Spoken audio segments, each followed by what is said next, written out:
The need for speed. Ow!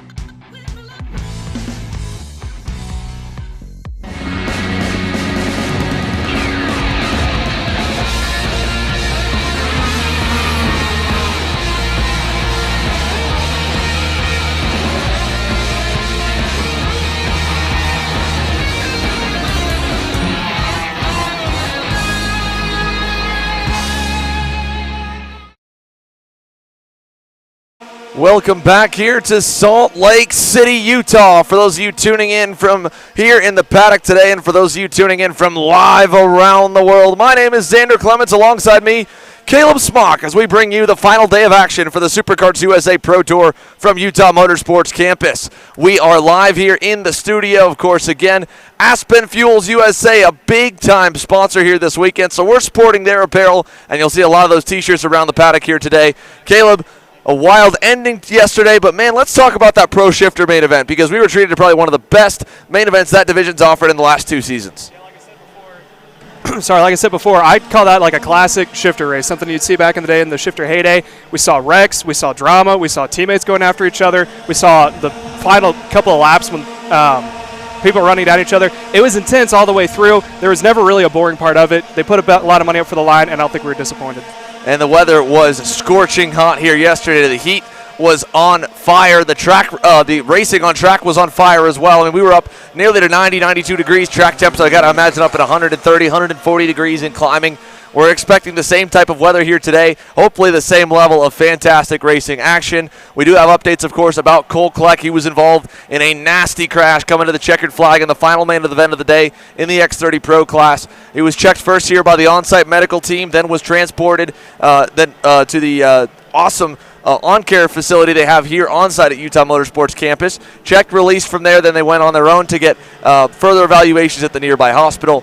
We suspect he's got potentially a broken wrist or at least some kind of wrist injury. And beyond that, they were just checking for any other potential head trauma or concussion, stuff like that. So we'll give you more updates on Cole Kleck like where we know, but he was able to walk out under his own condition. Obviously, he was more frustrated than anything.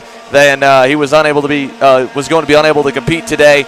But he's on the podium, and one cool thing that Aspen Fuels stepped up to do here for Supercars USA is anyone who wears an Aspen Fuels, or any driver who wears an Aspen Fuels T-shirt to the podium area here tonight, and you were on the podium, you get entered into a raffle for a free entry to SKUSA Super Nationals 25 in November. And well, Cole Kleck, while he crashed across the line and will not be able to race today, ended up with a podium, P3, after the dust was all settled yesterday in X30 Pro.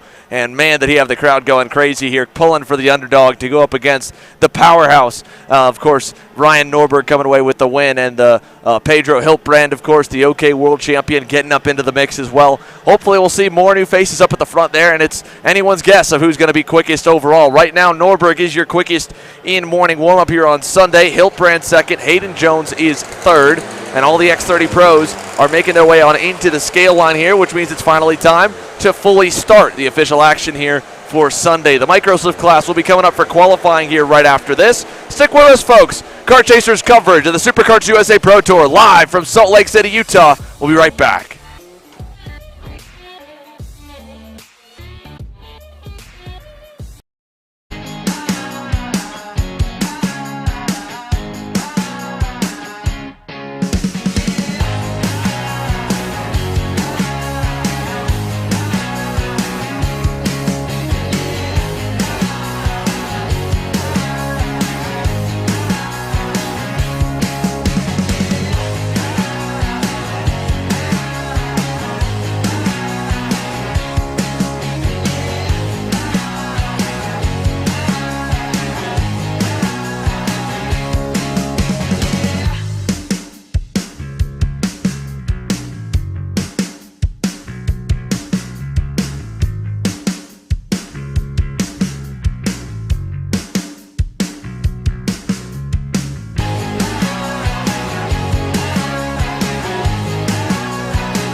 Parolin USA, a top-level performance team with unmatched hospitality, offering a full-service driver development program with year-round testing available in Miami, Florida, and the official North America racing team of Parolin Racing Chassis.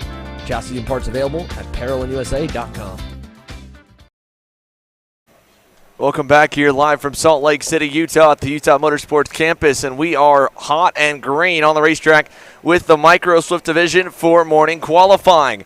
21 drivers here getting set to go green, all on the racetrack at the moment. A lot of the bigger classes here at 40 or so will be split in a couple of groups, 2 groups in fact, and they were split off of final practice on Friday. This class, however, just a little bit under the numbers, so they are running all together, and we saw quite a few different faces come through the lead group, and man, what a finish they had yesterday coming to the start-finish line, back and forth all the way through. And I mean, you look at some of the differences in the times. Of course, Rocco Simone edging out Royce Vega by 0.003 of a second. For a moment, they were nearly 2 and 3 wide across the line, and 5 different drivers in the lead group trading the lead the entire race here at this racetrack. I mean, it was just phenomenal to watch these 7 to 10-year-olds get after it, Caleb. Yeah, Royce Vega is someone to look out for. He wasn't all that quick at the beginning of the day as it went on. Chassis development, whatever it may have been, he eventually got up to the point. So I think today, coming off what they had yesterday with all that momentum, he's going to be very hungry to try to get on the top step today. Definitely going to be tricky here as we watch a group led by, I believe, Nicholas Orbezo heading out of the bull section. Julian Sanchez is currently in that group as well. It's about a 5-car train headed into the bus stop here for the first time this morning.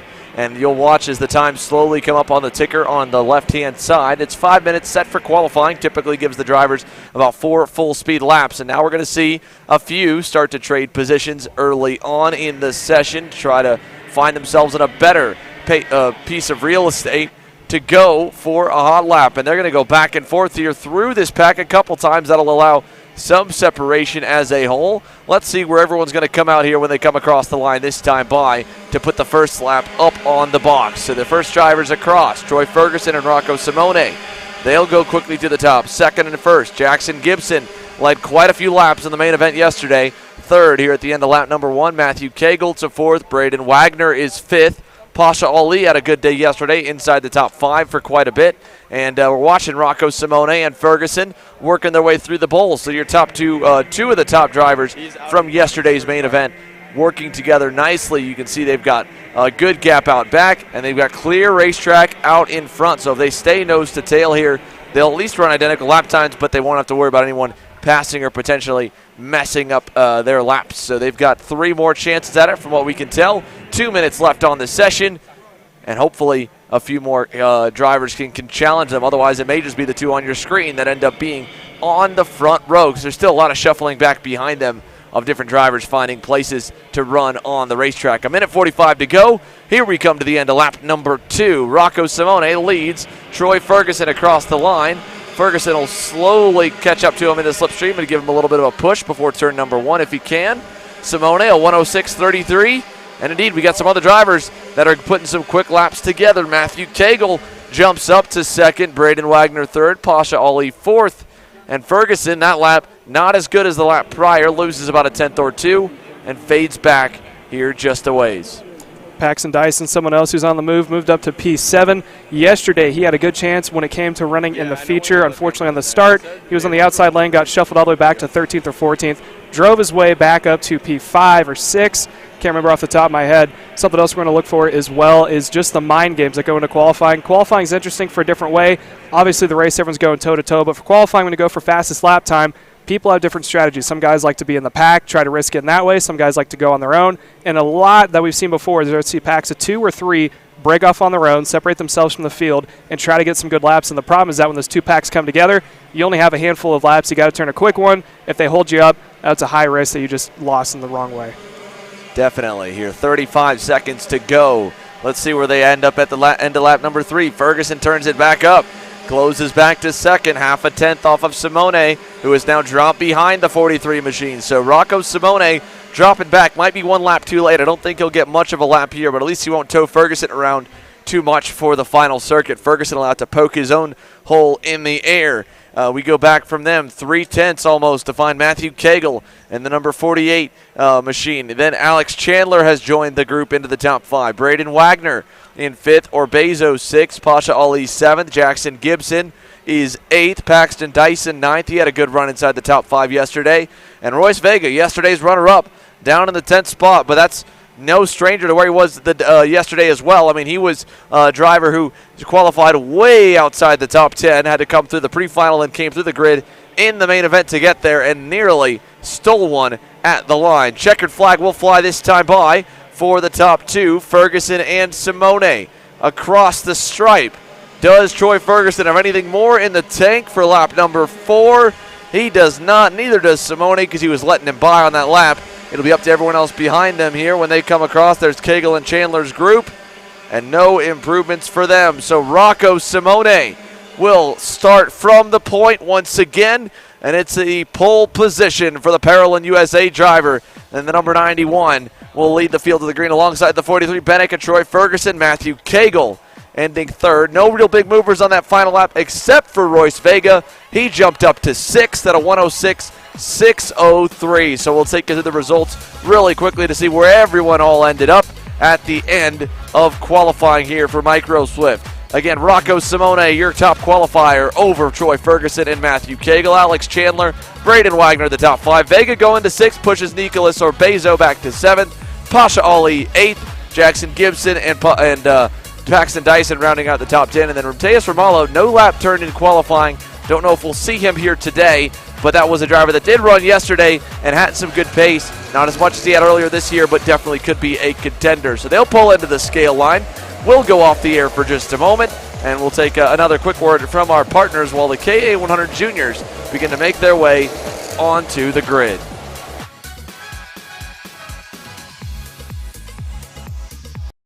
I'm David Serra, 18-time Australian karting champion, and we're launching Kart Class. Kart Class is an advanced digital training program that suits a driver who's just starting out in the sport all the way to the driver looking to win a national championship.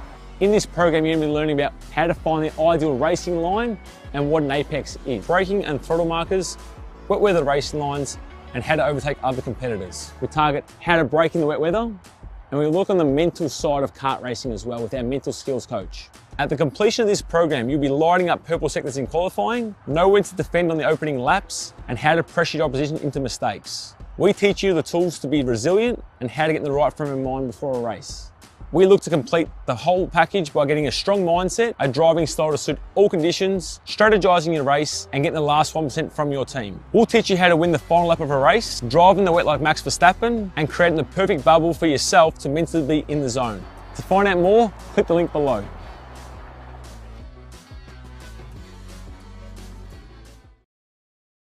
How you doing? My name is Mike Doty from Mike Doty Racing from Orange County, New York. We're about an hour north of New York City. We're a full-service kart shop that we supply IAME, Rotax, and all rock engines.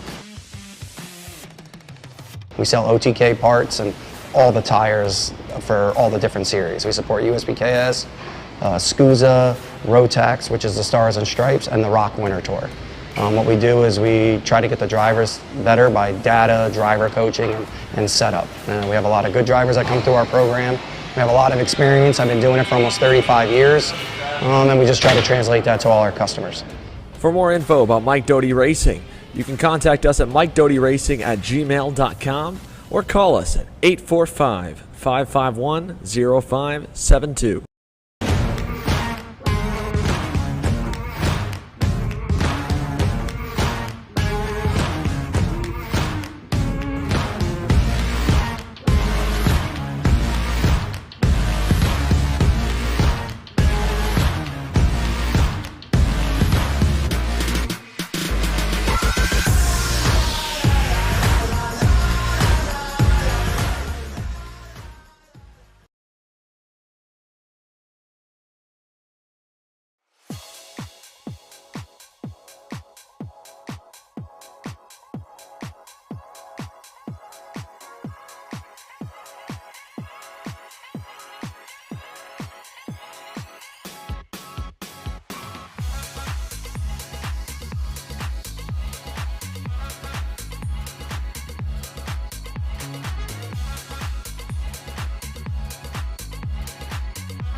So the engines have come to life here for KA100 Junior. Group number 1 getting released onto the racetrack. The back half from final practice on Friday. We saw a couple of heavy hitters here have to go to this group and qualify pretty decently out of it yesterday, but they'll have to do that again here today if they want to have a good shot at repeating their results from Saturday, because the groups stay the same no matter how you performed at all yesterday.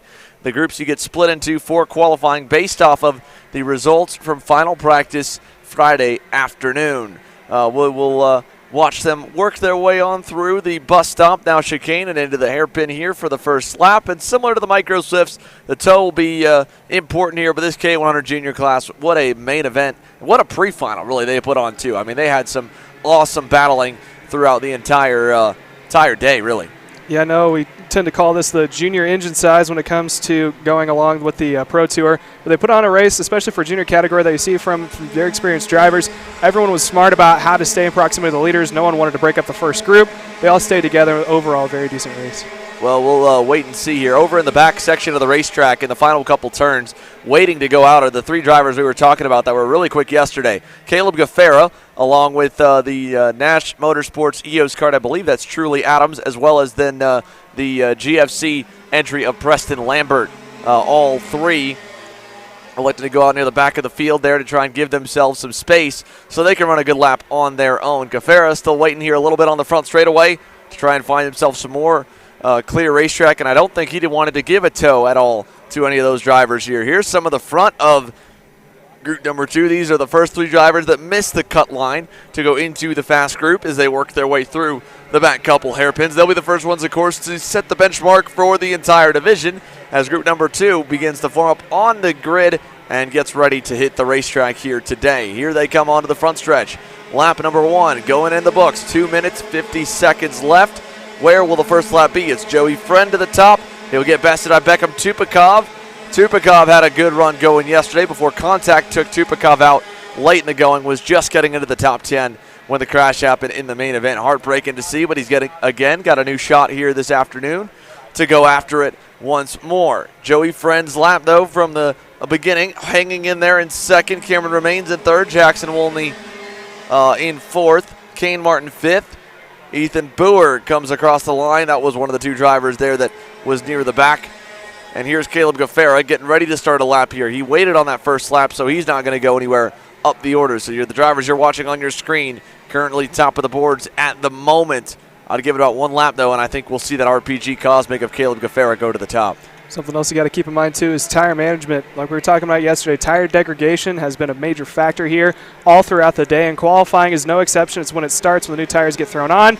You usually get about 3 to 5 laps to put down a good time, and if you can limit how much wear and tear you put on your tires, it's going to save you in the long run, as we saw in the shifter race. Obviously, when our winner of Kyle Wick went out, he had an unfortunate qualifying run that ended up costing him to not be able to go out for qualifying, able to save his tires. Was able to run down Jake French at the end. So already tire management starting to come into play as we still have Beckham Tupakov in this first group out on front with a 101.314. So through the bus stop chicane here this time with 1:15 to go. In the 100cc classes, we didn't see a ton of fall off. We saw a little bit of tire fall off in the end of the final yesterday afternoon for the seniors, but I feel like the juniors as a whole were able to drive the karts to the limit, and you see that typically. They're at a lighter weight, whereas the seniors are typically carrying about 40 pounds more than the juniors are in the 100cc and the 125 classes with just a slightly restricted engine. So they're not working the tires nearly as hard as maybe some of the older classes are or the higher horsepower divisions. They're more so able to still find more speed as this qualifying session goes on. Polar opposite to our pro shifter class, where they're hitting their best lap on lap 1 or lap 2 and pulling it in here. Lap 3 complete for group 2 so far. Tupakov, your quickest. We got one way off the racetrack there. Way out as that group we were following got a little bit sideways, and that was the 895 of Kane Martin in the Nash Motorsports EOS kart.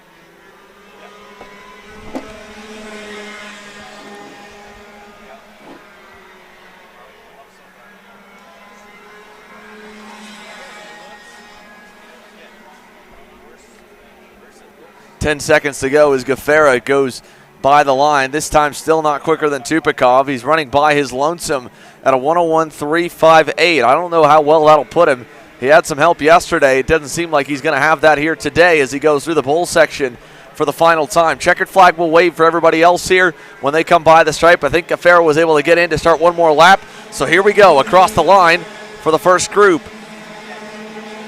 Tupakov does not improve. Truly Adams goes to third off his third lap, and it's sticking still as the rest of the group comes by. Joey Friend fourth. Cameron remains fifth. Colin Roos sixth. Roos with a good lap late to jump up. Wolney seventh. Kane Martin eighth. Of course, going off in turn one, he's not going to have a good lap this time. Let's watch this kid. Final time through the S's for Caleb Gaffaro. Just ahead of him, Truly Adams coming across the line. Will he go any better on the final lap? He does not. Can Gaffaro find something on lap number 4? He does. 101.28 for Caleb Gaffaro. At least he bests the slow group. We'll see where that lap time holds up here because that's not a big margin there. 0.02 of a second back to Beckham Tupakov. So either group number 1 is going to intermingle with this group quite a bit, or the top drivers in group 2, including a contender from yesterday, Caleb Gaffaro, are going to find themselves down in the mid-pack, Caleb. Yeah, it's going to be interesting to see. Yesterday when we had this exact same situation, top 2 ended up staying at the front. Everyone from about third down ended up getting shuffled away through the field. Some heavy hitters that we still have to go through. Spencer Conrad had a good run yesterday when it came time to the pre-final. The final, Oscar Iliff found his way up in the front group. Stephen Miller had a not probably the best feature that he wanted. He was running up in that front pack, and then with a couple laps to go, ended up getting turned around. Oscar Iliff, someone else to look out for. So a lot of big names here to see if they can't make their way into that top 10.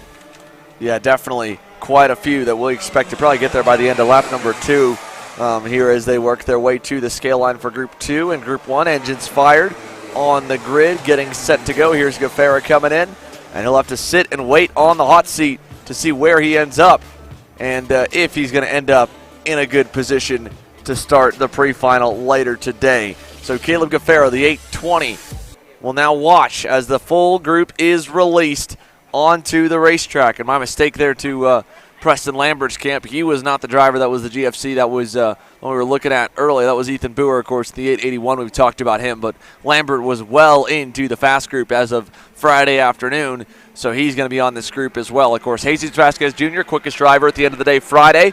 He has led them out onto the circuit here for qualifying. Has since dropped back behind a couple of the Iron Rock Motorsports Tony cars, which is similar to what we saw yesterday as Oscar Iliff played later with Cooper Shipman pushing him around.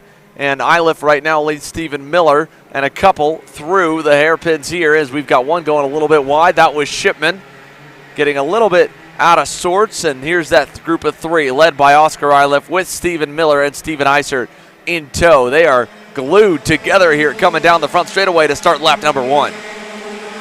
Groups of 3 and 2 is typically what we like to see when it comes to qualifying run. If you're in a bigger group, that means there's more factors into play. If someone messes up one corner, that can definitely ruin your lap. You want to find is about 2, possibly 3 people who all run fairly consistent lap times. You're able to use the draft to your advantage. Typically, groups of 2 are the ones we see pull away from everyone. So right now, good group of 3, as we said before. Major hitters in that group. Jesus Vasquez Jr. had a good run yesterday, but bad luck did sweep his way. So as they're halfway through their first timed lap, we're going to get a good idea of how well they can stack up in the top 10 if Caleb Gaffaro is going to be able to stay on top here in roughly about 5 or 6 more corners, Xander. Yeah, Caleb Gaffaro will find out here where he's going to stack up in just a little bit as they work their way through the turn number 12 complex.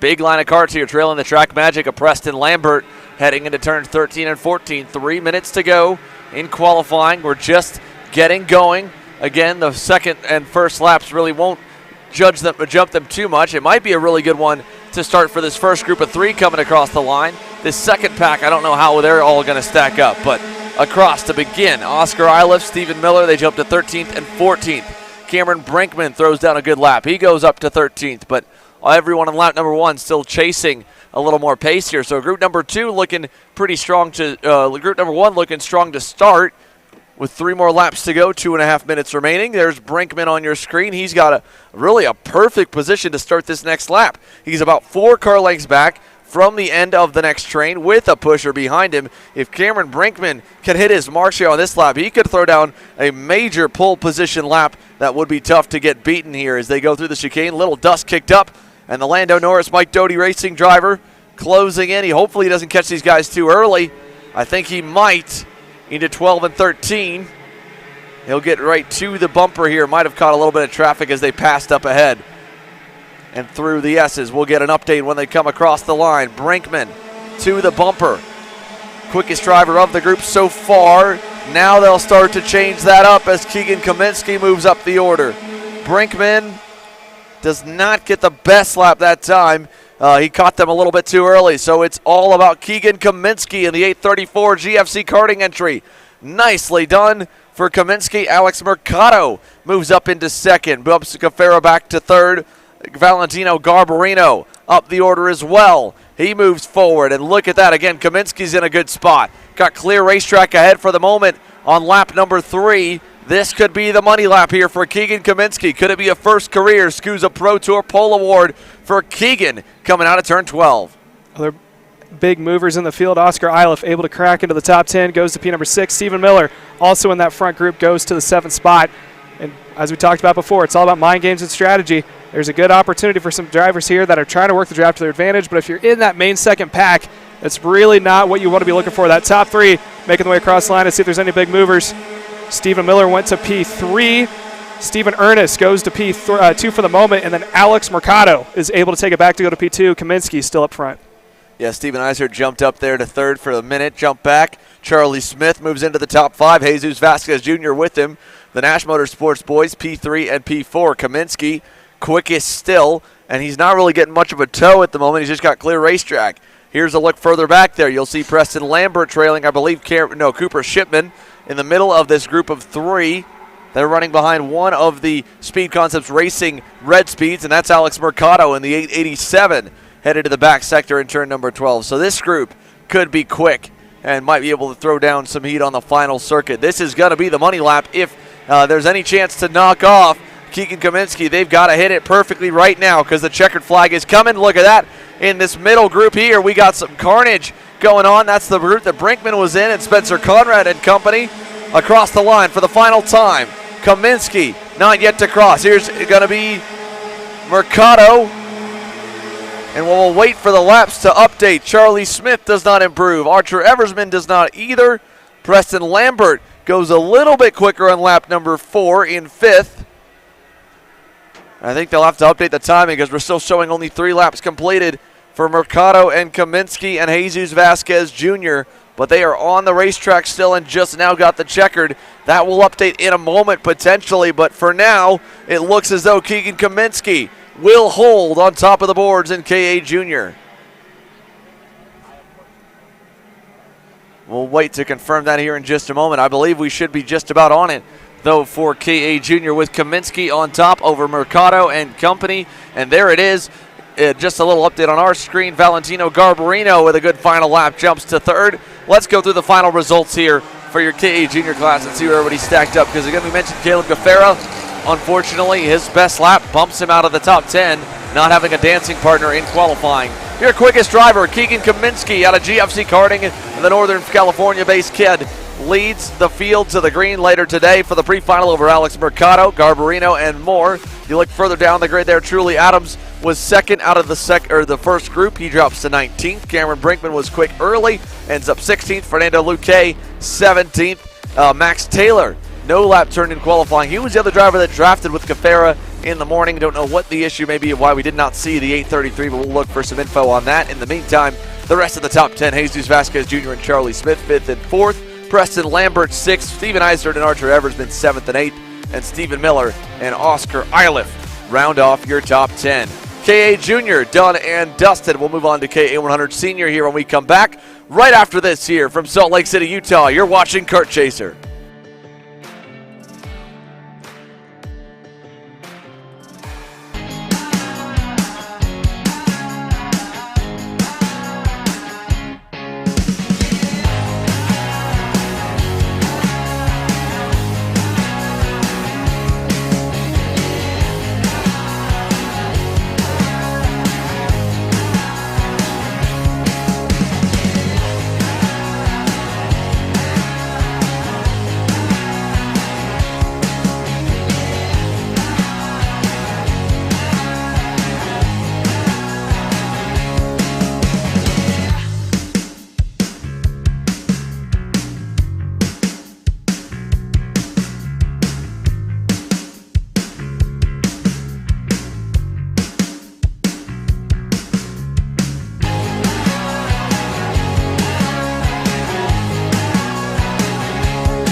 As the Western importer of the Praga and Formula K chassis brands, Leading Edge Motorsports is a high-performance kart shop and race team with a simple mission: teach others the joy of high-performance driving, supply our customers with the highest quality products and services, and most of all, win races. With our remarkable racing inventory, expert services, and top-ranked national-level team to back it up, we'll help to get your new kart racing package up and running fast. From arrive and drive service to kart preparation and driver coaching to the parts you need to get you back on the racetrack, Leading Edge Motorsports is the industry answer.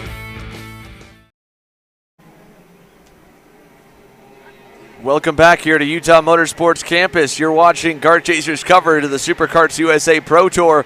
We just wrapped up our first two classes for qualifying. KA100 Senior now onto the circuit as they make their way on the front stretch for the first of two groups out of the 36 driver division.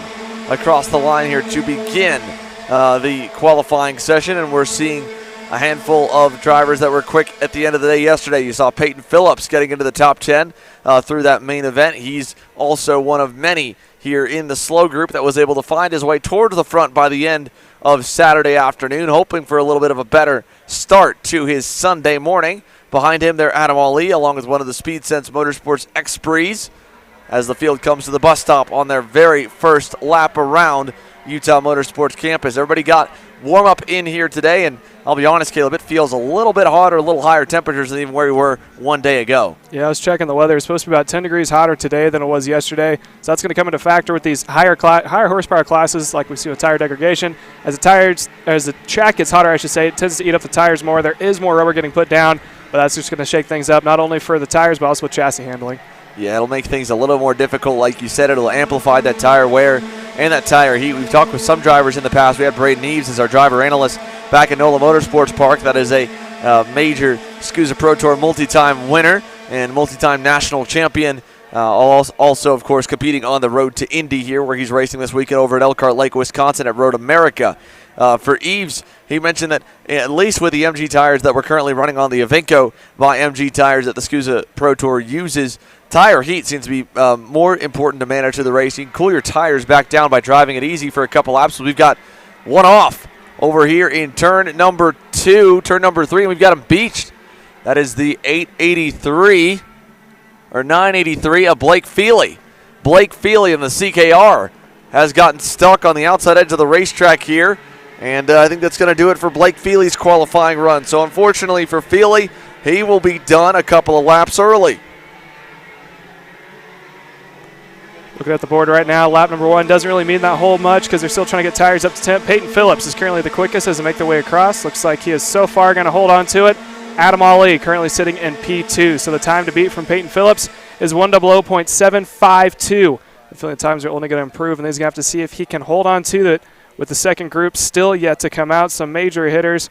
Jeremy Fletcher, who we saw had a good run both in KA and X30, trying to see if he can't come back for another win in KA. Some other heavy hitters is Alex Stanfield. So second group still has some bigger names yet to come. Peyton Phillips was running up in that front pack all race long yesterday, both in the pre-final and the final. So he's going to see if he can't try to punch his ticket into the top 10.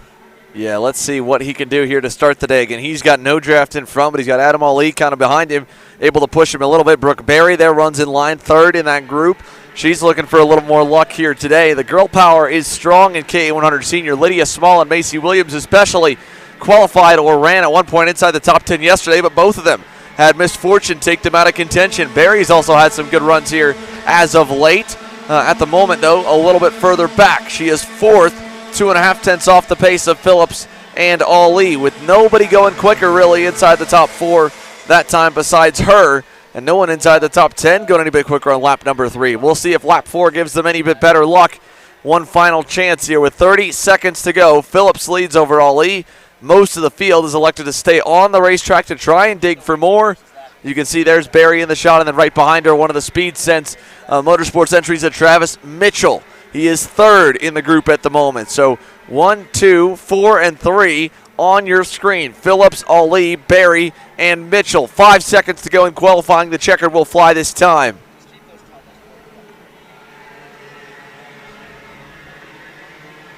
And here they go through the S's. Peyton Phillips looking for a little more. What can he set to hopefully hold somewhere inside the top 10, top 5 starting spots for Group 2 qualifying across the line. Any improvements on lap 4? Nothing out of that first group. They'll stay the same. Oscar Panozzo is 5th in the group. Make it 6 as Travis Varney finds a little more pace on the final lap. He jumps to P5. Panozzo back to 6th. Then Tevin Robbins. Then Nolan Tidwell, Trey Arnzen, and Tyler Akigami.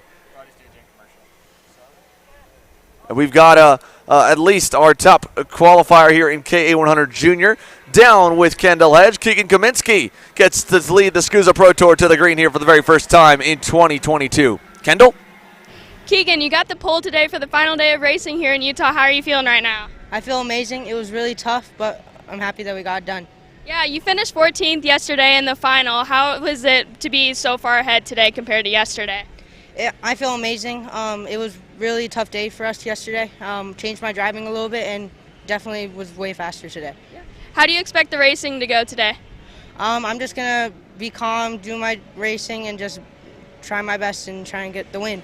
All right, well, sounds good, and good luck today, Keegan. Thank you. Thank you.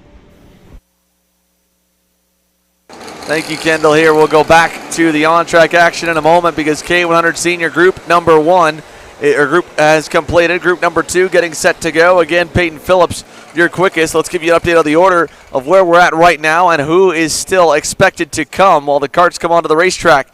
Your current lineup, if they were to start where they were. Of course, Peyton Phillips quickest out of that first group on the racetrack. Ali, Mitchell, Barry, Travis Varney, the top 5. And then down through the order here as it'll start to shuffle. Cole Kleck is listed. He's obviously a no-show write-off for today, but let's talk about some of those bigger names there down the order. Cedric Lupien finished 3rd yesterday, got DQ'd for seat struts, a difference in the rule book. Jeremy Fletcher, of course, won yesterday afternoon. Dominant fashion. Alex Stanfield was quick in final practice, not so quick in yesterday qualifying. They're all set to come and have just been released onto the racetrack here as they'll work their way to turn number 12. And Fletcher looks like he's going to try and maybe drop back a little bit, and I don't think anyone wants to go by him. They're all going to go nice and slow behind the 922. And here's the gamesmanship. We've talked about it a lot. This is where it starts. Nobody wanting to lead. Everybody wanting to follow and wanting to follow a specific guy. So Fletcher, I think he might give up for now and will lead the pack to the green to start lap number 1. Alex Stanfield right behind him. Yeah, it's kind of complicated when you're in that middle group because you obviously want to follow some at the same time. You could be in that middle of that pack, although they've already separated themselves down to packs of 2 and 3. But if you're in like a pack of 5 or 6, the guy in front of you bogs it down a little bit. There went not only that lap, but if it's coming out of the final corner of this long straightaway, you just ruin your momentum for the second lap. So it's kind of up in the air. It's a crapshoot of who's going to do what. And they want to follow Jeremy Fletcher, the winner from yesterday. He's pulled away by a little bit, so he's going to see if he can either do this lap by himself or if he's going to try to fall back after this first lap and see if he can't tuck into a draft. Yeah, I would imagine he might drop back after a lap or 2. He'll play the nice guy card, give them a tow lap, and then see if he can drop back and tow off of them to end the session. For now, it's Fletcher leading Alex Stanfield and his RPM teammate and Josh Campbell. Little gap back to Lupien, who has gone to the front of the second group with Aiden Rudolph right behind through the S's this time. They've obviously burned a few seconds, so hopefully they'll all still get the full 4 laps, but it could be a little bit tricky depending how slow, because of how slow they went on the outlap, and that 5-minute clock starts when they leave the grid. Across the line to start lap number 1, Fletcher and Stanfield initially go to 12th and 13th, and Stanfield goes by into the first corner.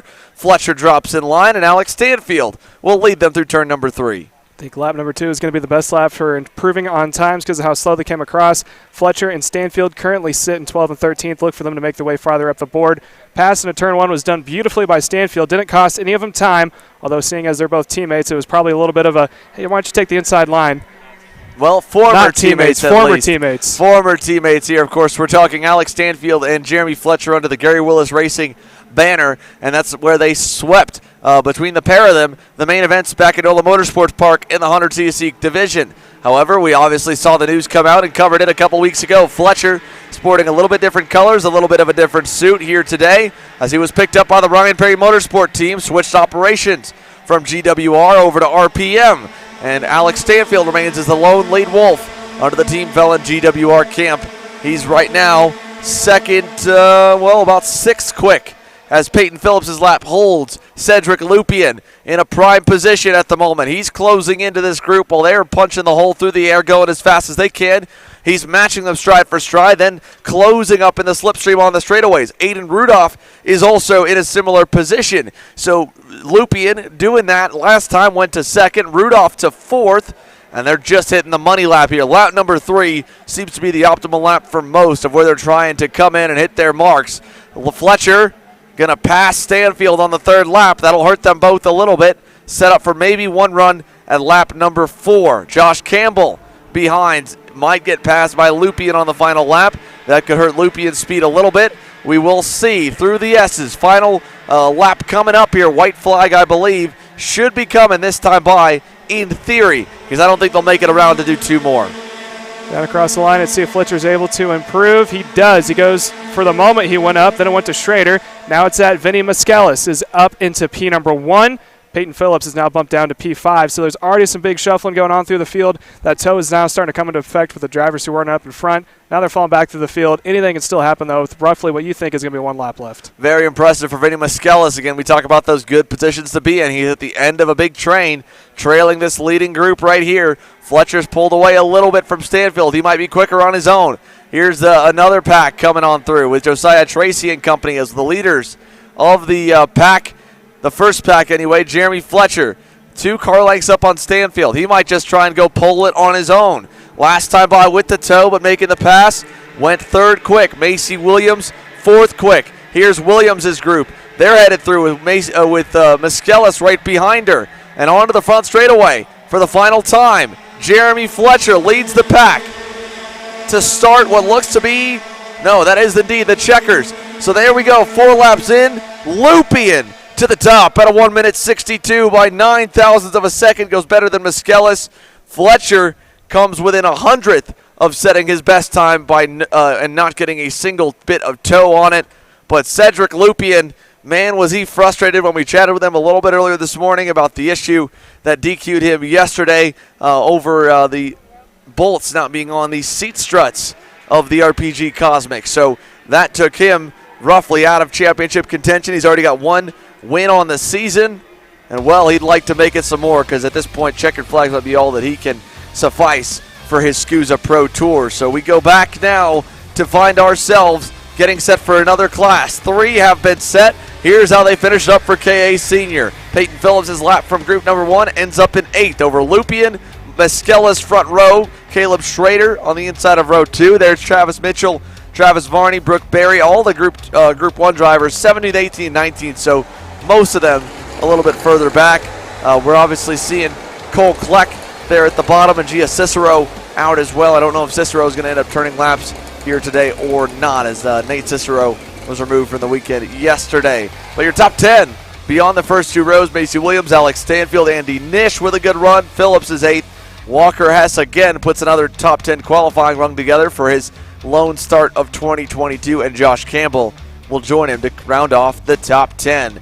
More action to come. 3 classes are set, 5 still to go. We've got the Mini Swifts now on grid and ready to be released here in a few moments. Live from Utah Motorsports Campus, it's the SuperKarts USA Pro Tour.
Hannah Greenemeyer is going to score the final win of the U.S. Pro Kart Series.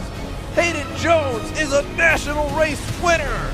Nate Cicero wins. Four-time champion Ryan Norberg winning Super Nationals 24. Winner, winner, winner. Are you ready to join one of North America's winningest driver development programs? Rollison Performance Group offers fully customizable packages that are meant to take your game to the next level. For more information, head to rollisonperformancegroup.com. Welcome back to Utah here as the Mini Swift drivers are released.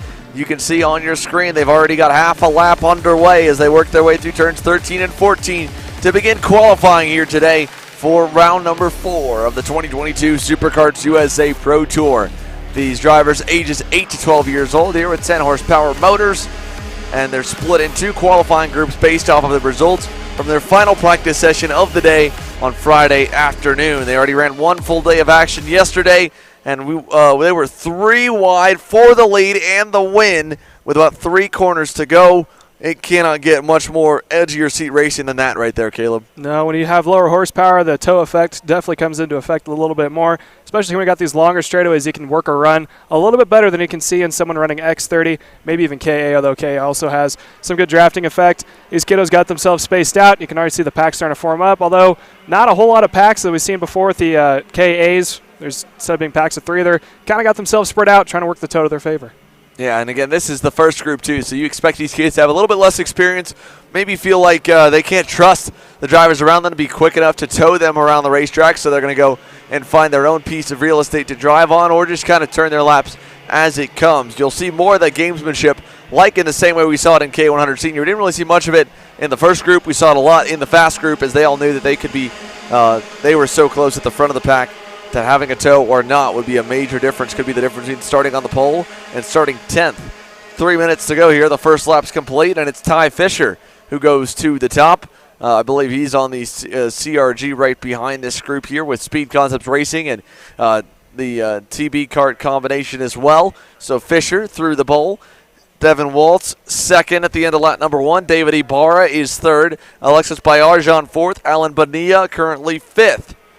All trailing here the RPM entry as they go through the bus stop over to the chicane and down the back straightaway. David Ibarra is someone who had a good qualifying run yesterday and went out in the first group. When it came time for group number 2, able to stay within the top 15, finds himself in P3 right now. See if he can possibly work a draft to his favor. There's a little bit of hustle and tussling up in front. There's CRG going down on the inside. So that front pack, trying to get themselves sorted out. It's not what you want in qualifying. Typically, we run in a pack, maybe 2 or 3, or if ideally trailing a big pack of 5. If you're working with a teammate right behind you, if you can time it just right, you can use the toe to your advantage to get a good time.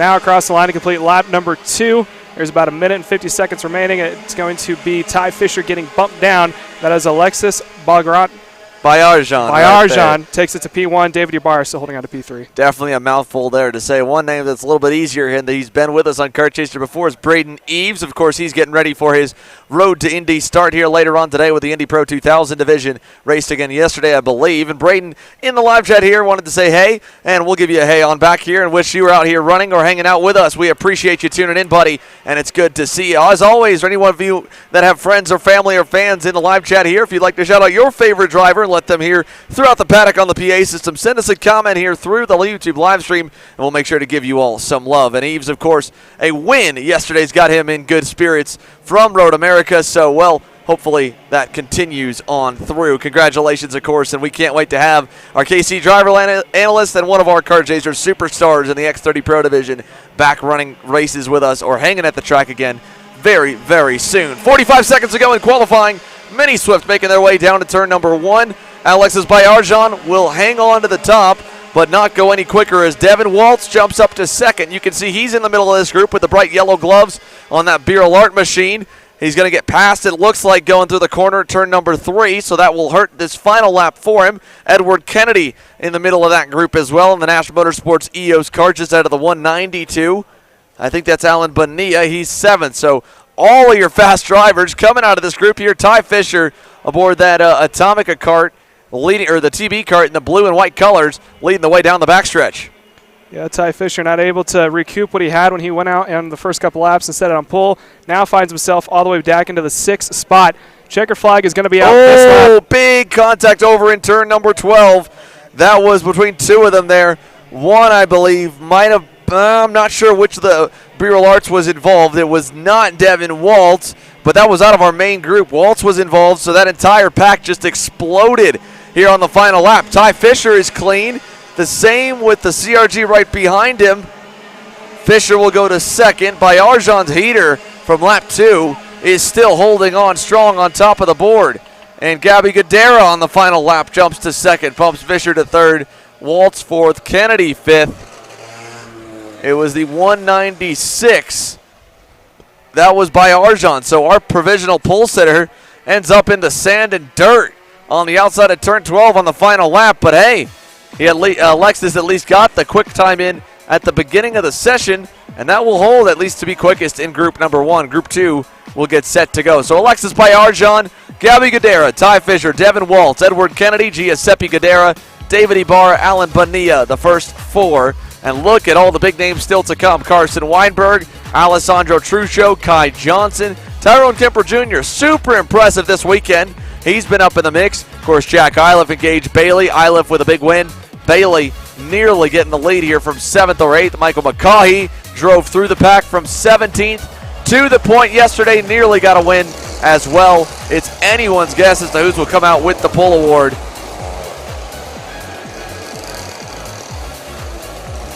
Group 1 just now making their way into the pits, so we're going to wait to send Group 2 out. Thankfully, there's no one that they have to pull off on the hauler, as we like to say. So Group 2 about to make their way out on shortly, as we were just going over some big names they need to look out for. See if these first group has got just a little bit more experience, so typically you like to see some more mind games with them try to pack up. But right now they all go out in one big group. Not quite sure what they're trying to do here. It looks like they're trying to get the green flag here in the next lap, it almost looks like. Everyone currently going out at a crawl. There's a couple of takers want to pull away out in front. You can see them at the top of your screen. Rest of the field now just starting to pick up the pace. Although they're still going 3, maybe even 4 wide. It is a cluster, almost like a parking lot making the way into the bus stop right now. 2 CRGs are making the way out in front.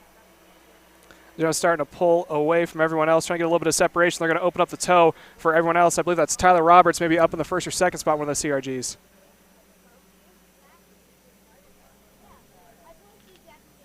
Yeah, so here they come here. 4 minutes to go in qualifying as they come to complete their out lap in the Mini Swift class. Headed over towards the back sector, and at least we're sorted to start. We'll see if Carson Weinberg stays out in front. Again, a lot of these fast drivers in Mini Swift, they know the game, just like we saw in KA Senior, how important the draft can be, how detrimental it can be if you're by yourself or leading the train. So they may wait a little bit after 1 lap or 2, lead for a lap, kind of give someone else some draft, then drop back and give some get some draft off them. And you may see that here between the 2 CRG teammates that have gone out at the front of the group. 3 minutes, 30 seconds to go, though, and a lot of time to kind of sort out what they need. They weren't as quick to get up to pace as that second group was, so they may have knocked a lap off. They may be able to pick it back up here. They can keep it quicker and there's no major incidences. They might be able to get that full 4 laps we saw the first group, although some of these kiddos, if they feel like they got a good lap time set, they might pull it off a lap early. Although, as you said before, Xander, they don't really have to worry about tire degradation as much. Yeah, definitely not too much here. Through turn number 12, over to 13 and 14, Carson Weinberg leads the pack on through. And over to the S's. We'll see them come to 2 minutes, 50 seconds left here, over through the final 2 corners. And down the front straightaway here with a green flag in the air halfway through the session. Carson Weinberg, his first lap, not going to put him up the order. A couple others will go a little quicker as he'll get past into turn number 1. Tyrone Kemper Jr. giving some help. And we'll move up into second, drops Weinberg back to third in line. Finding our quickest driver here at the end of the first lap, it's Jack Iliff, yesterday's winner. Moves up into 4th here at the end of the first lap. So he's got a good start to his qualifying efforts. And he's still in a little bit of traffic, so he may not have the best opportunity for a lap here on lap number 2. But we'll see how he decides. If he can get by one more, might be able to be in a great spot for lap number 3. That said, Kai Johnson is the driver in front of him. Kai has also been relatively fast here this week. He's going to get passed by Iliff, but maybe the 2 can work together and catch that pack in front. Not too quickly, but just enough to throw a good qualifying session and qualifying lap up, as Max Weiland is the next driver in Iliff's targets to maybe get caught or get past. Making their way to the final parts of the track, coming on the main stretch for the first time, checking to turn 1 to see if anyone's going to try to shuffle around the order, see if they can let someone else lead and get back into the draft, or try to see if they can draft off 2 or 3. Coming across the line, Roberts improves. Alessandro Truchot to P2. Iliff goes to the point. He is now going to be pole sitter with a 104.772. Other big movers, Ty Fisher's going to fall back. Gage Bailey makes his way up into the top 10, goes to P6. And like we said before, Kai Johnson makes his way up to P11. So there's already some big movers. There's also been some drivers from group number 1 able to keep it locked in the top 10 so far. Yeah, here we go. Look at Iliff. He's waiting now. He's going to find himself a new gap here on lap number 3. Some smart driving from Jack Iliff, just backed off. Asher Ockstein moving up to 3rd with a good lap last time by. But I think if Iliff can put it together and time this gap right, he could be looking really good. Asher Ockstein trailing one of the other Paralin drivers, I believe. That is going to be the 161 of Michael McCaughey. So 3 really quick drivers, all about to be in a prime position for lap number 4 to maybe go to the pole. White flag coming essentially this time by the stripe. Here comes the first group. Carson Weinberg's dropped back a little bit. He should be in a good spot to try and throw a lap together. He goes to 10th that time, make it 11th. McCaughey and Ockstein to 4th and 5th. Gage Bailey to 3rd. Iliff's lap from lap 2 still holding. Kai Johnson to 2nd.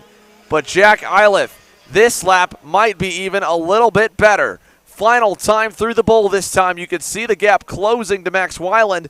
Look at this here, Caleb. Again, he's got McCaughey behind him. He's trying to tow. Iliff, I think he might get there a little bit too soon. He's only 3 car lengths back right now, and he's a little bit quicker than them. He might get held up here on this final lap. Yeah, it's a mind game you got to play. You got to know when to push it, but you need just enough time to catch back up. And I have a feeling, like you said before, out of turns 12 and 13, he might have a lap ruined as he catches up to the field. May have to push the guy in front of him to get that little extra bit out of it. Yeah, let's see. 1.5 car lengths back now for Iliff. He'll close up to the bumper of Weiland. Now, if Weiland at least is consistent in the final sector, may not get hurt too bad. Last corner coming up. Out of the last turn, down the front straightaway. Where does everybody end? On lap number 4. Across the line. Iliff does go quicker by 0.2 of a second. He'll hold the pole position over Kai Johnson. Michael McCaughey improves to 3rd. Max Weiland to 4th on the final lap. Gage Bailey to 5th. Tyrone Kemper Jr. 6th. Carson Weinberg, talked about him quite a bit through the session. Well, unfortunately, not a great final lap for Weinberg. He's down in 15th. Alexis Bayarjan from Group 1. 11th is where Bayarjan will hold up, which is solid to see. But, man, Jack Iliff, I wasn't sure if that was going to be timed good enough. He might have still got held up a little bit, but he gained enough through the lap. Weiland was quick enough at the end. It worked out, and he scores the pole award here for Mini Swift on Sunday. So Jack Iliff and Kai Johnson, again, will make up the front row as we look through the back half of the grid here from the results. 37 drivers strong and beyond. Johnson and Iliff on row number 1. It is Michael McCaughey, Max Weiland on row 2, Gage Bailey, Tyrone Kemper Jr. row 3. Lucas Palacio was really quick yesterday. He starts the inside of fellow rookie Ashton Moon on row 4, and Alessandro Truchot and Asher Ockstein will round off your top 10. A little quick commercial break, and then when we come back, Pro Shifter, which put on a fantastic show yesterday. And, man, there's some rivalry starting to brew here midway through the championship. It rolls into Sunday. They're next up for qualifying.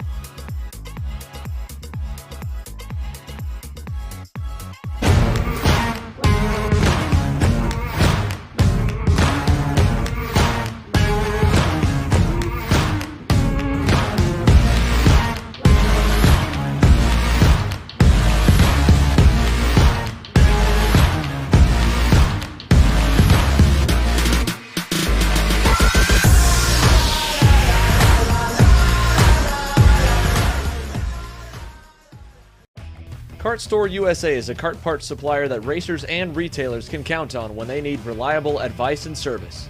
We focus on servicing all racers with honesty and pride while maintaining customer satisfaction.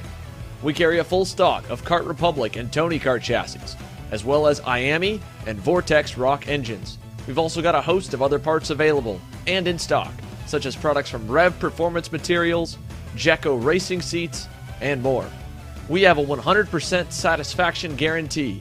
And on top of that, if your order exceeds $200, shipping is on us. Check out all we have to offer today by visiting us online at kartstore-usa.com. Here we are for Pro Shifter Qualifying on your screen. Yesterday's winner. What a breakthrough win it was to kind of end the winless streak for Kyle Wick on the SKUSA Pro Tour. It was the first Scooper Karts USA Pro Tour win for the Track Magic brand, and it was done in spectacular fashion after blowing a rod bearing in qualifying, driving through the field in the pre-final and through the field again 2 times over in the main event to score the victory. He's got Charlotte Chung, his teammate, behind him. And he's working his way around turns 12, 13, 14, and through the S's complex here for lap number 1. Now, Marian Kremers was the quickest driver and a pole award winner in qualifying yesterday. He struggled off the start in both the main and the pre-final and came together in a controversial crash with A.J. Myers. A hard racing incident. Both drivers were frustrated. It left Myers spun around in the dirt and stalled, and Kremers was able to keep going but faded back outside the top 10, drove back forward. Then had another incident later in the session with his teammate Michael Stevens and ended up getting a penalty that relegated him to 8th. All that has shaken up the championship standings drastically. Wick did not have the best run through New Orleans. Neither did Jake French. They finished 1st and 2nd yesterday. French especially super consistent, and he's looking for redemption as well. A driver who would love nothing more than to finally break through to get back to the top step of the box. We're watching Wick come through, and let's see as the first few drivers set the mark. Hunter Pickett across the line is your quickest by 1,000th of a second over A.J. Myers. Then it's Marian Kremers in 3rd. Jake French 4th, 200ths of a second separating them. Where does Kyle Wick go across the line? He was quickest in warm-up. He's 200ths off Jake French. 5th for Kyle Wick on lap 1. Lap 2 should be the money lap. Hunter Pickett, your quickest driver in his debut weekend with PSL Karting.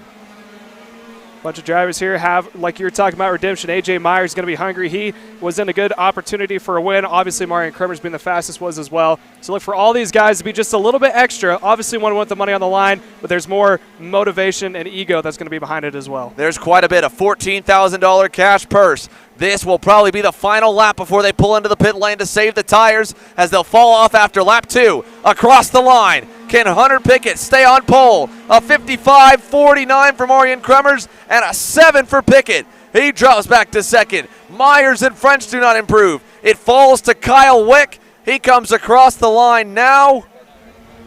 And Kyle Wick, does he go any better? No, nobody does. Marian Kremers finds that extra couple tenths on lap 2 when no one else can, and a 55.49 puts the former KZ World Champion and round 1 and 2 winner on the pole. It is 4 straight pole awards in Pro Shifter for Marian Kremers. He has yet to be bested in a hot lapping session in 2022. Beyond him, Hunter Pickett will join him on the front row to make it an all-red army. Row 1, A.J. Myers looking for redemption. He lines up right behind Marian Kremers in 3rd, the guy he thinks took him away from potentially a race win yesterday afternoon. That'll be exciting as they come to the scales here this time. A.J. Myers 3rd, Jake French 4th, Wick 5th.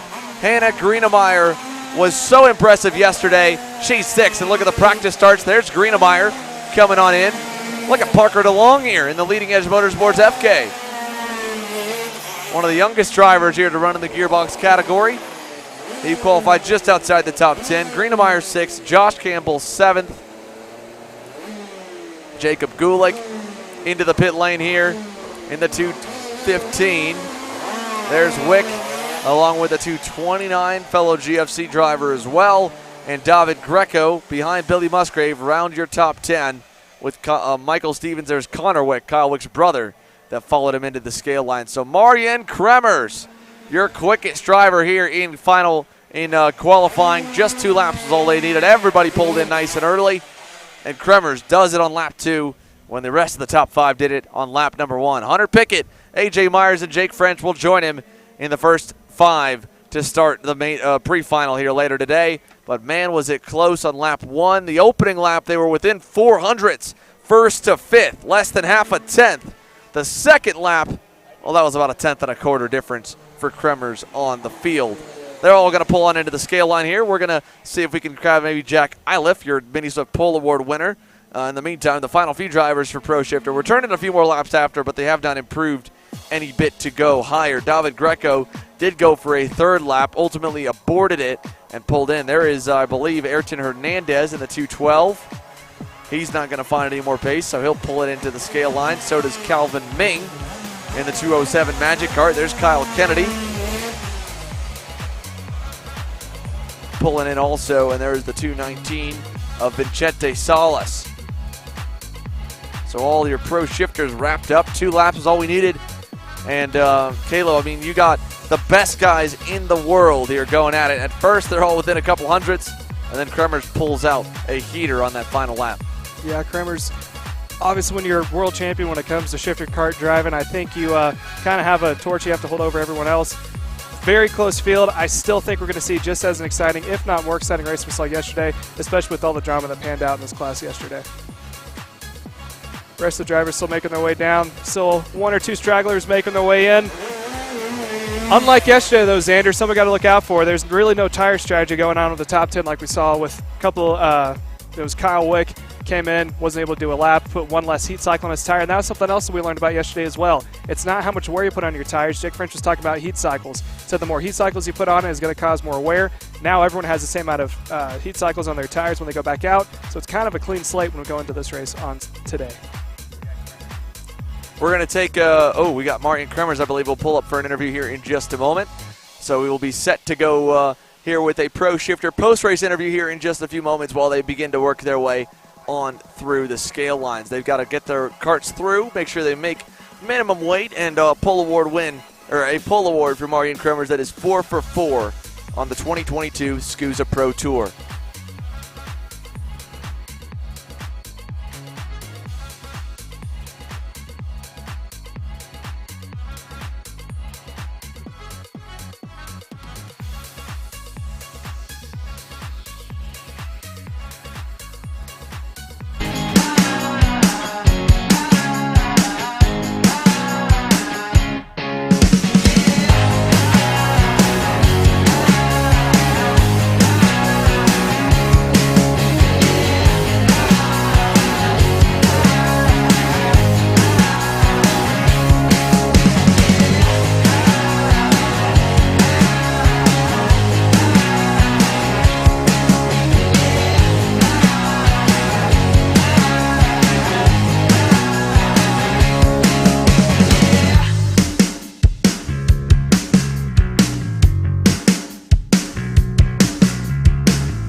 And welcome back. We're getting underway here with our X30 Juniors are now taking the way out on track.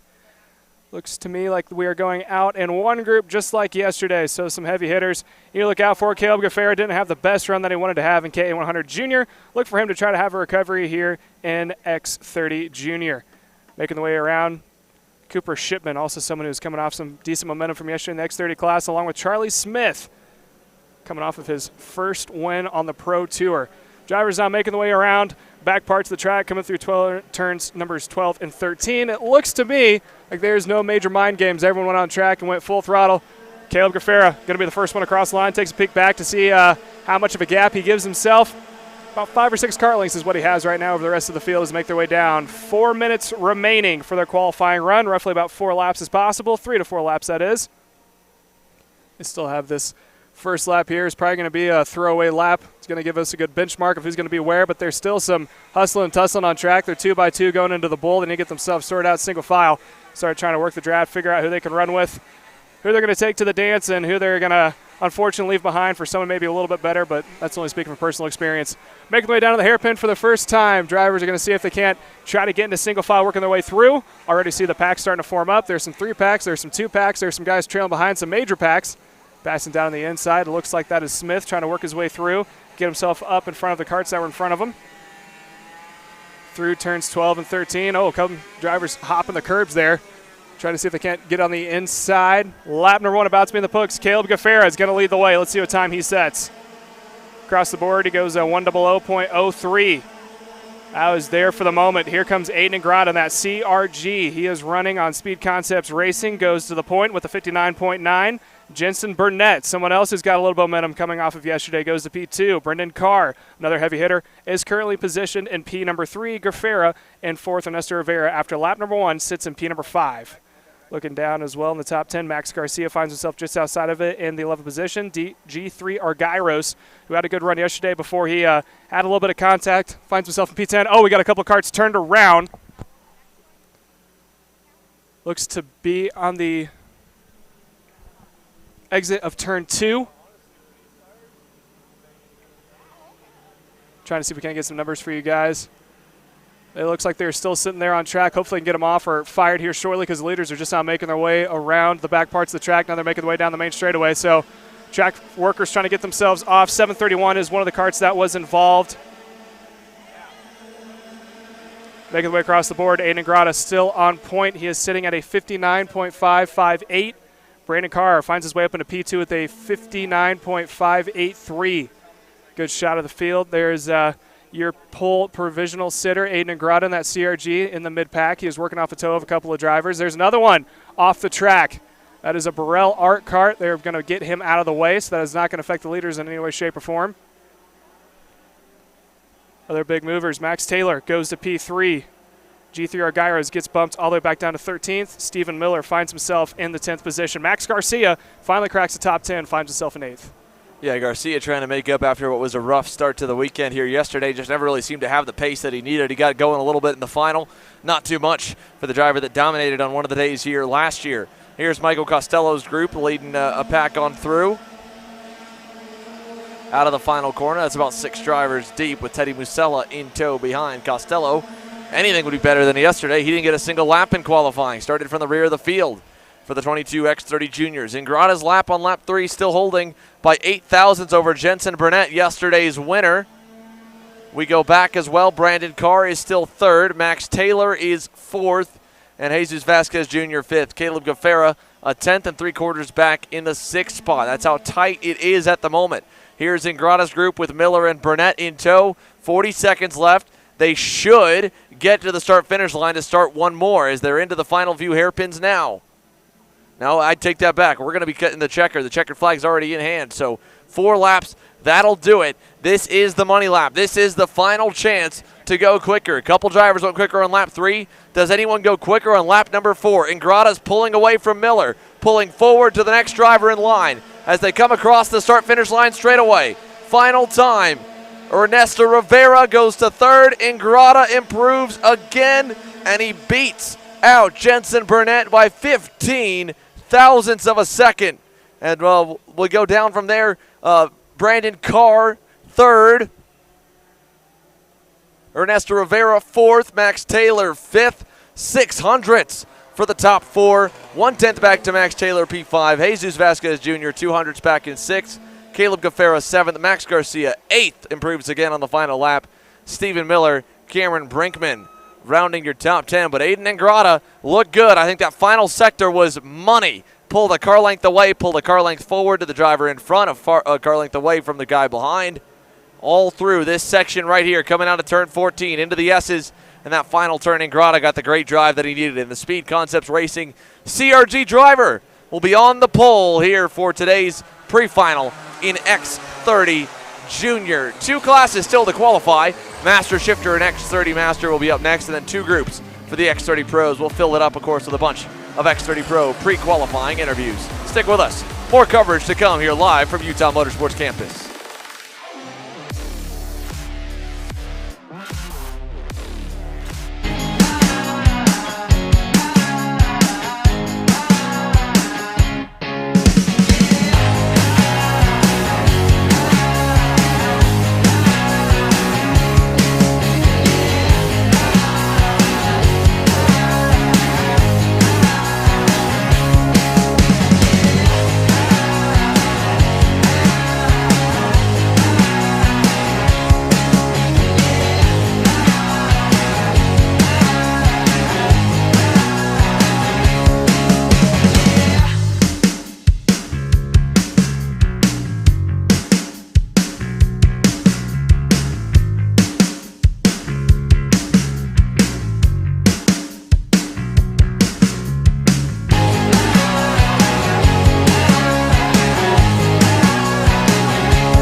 On Saturday, a good final lap for Aiden Ingrata. He's down with Kendall.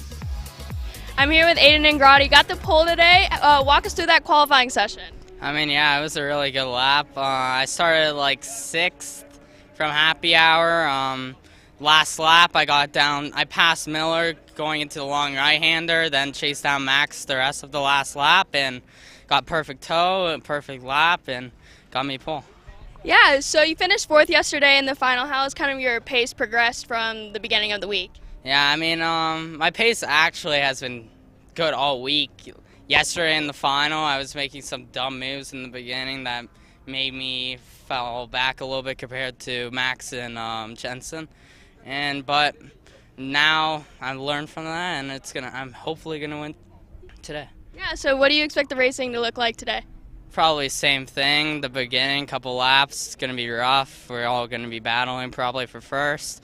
Couple guys probably gonna pull away, but hopefully I can be the one pulling away instead of Jensen and Max this time. All right, well, congrats on the pole and good luck the rest of the day. Thank you. Thank you. Thank you, Kendall, here, and we are back waiting to go green with X30 Master and Master Shifter. We're going to be a few minutes here before we get them underway with the time blocks that we've got set here for Utah Motorsports Campus. But anyway, we're going to get set to go green here with them in just a few moments. We'll hang tight here on the racetrack and enjoy that beautiful view of the Rocky Mountains in the background here in Salt Lake City, Utah, and come back on the mic here when we get ready for qualifying for the next group.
While we watch the Master Shifter and KA Master, or X30 Master make the way around, we take it down to Kendall Hedge, who is caught up to Marion Kremers. Kendall?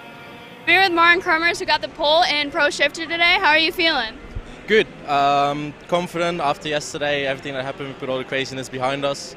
And to come out with pole again is good for my confidence. I just need some better starts than I did yesterday, and then we should be all right.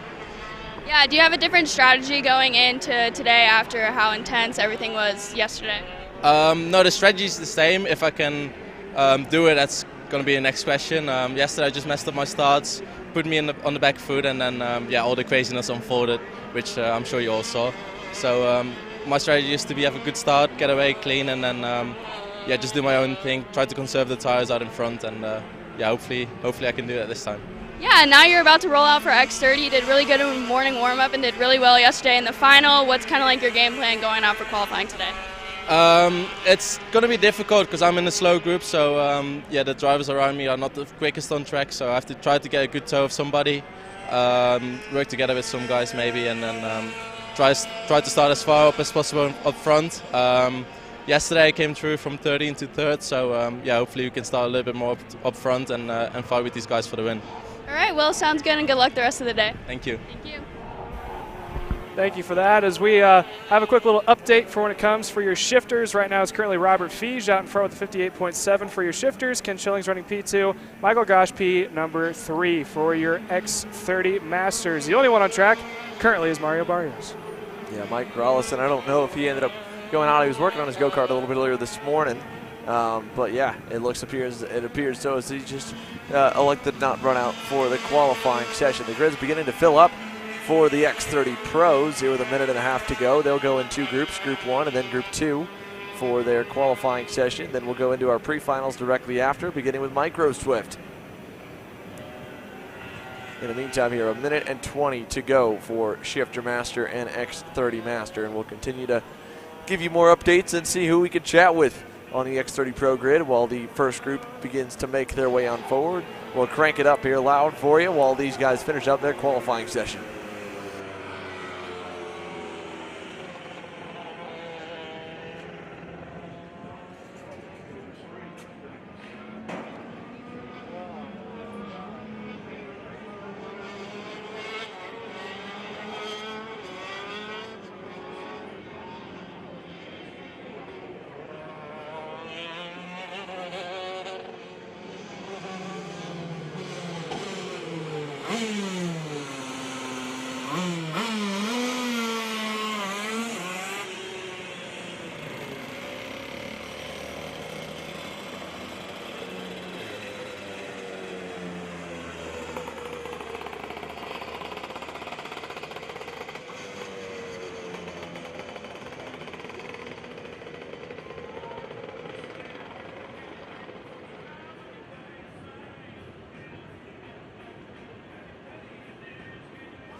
Welcome back here. We are set for X30 Pro, the final class to qualify here from Utah Motorsports campus.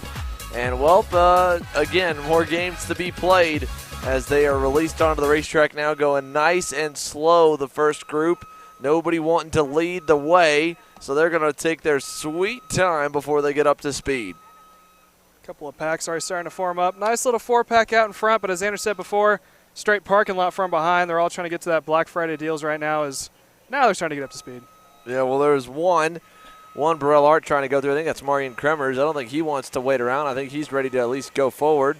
Yeah, there he goes. See you guys later. Marian Kremers is going to go run his own laps here, I believe. Yeah, Marian Kremers there on your screen, so he's gone.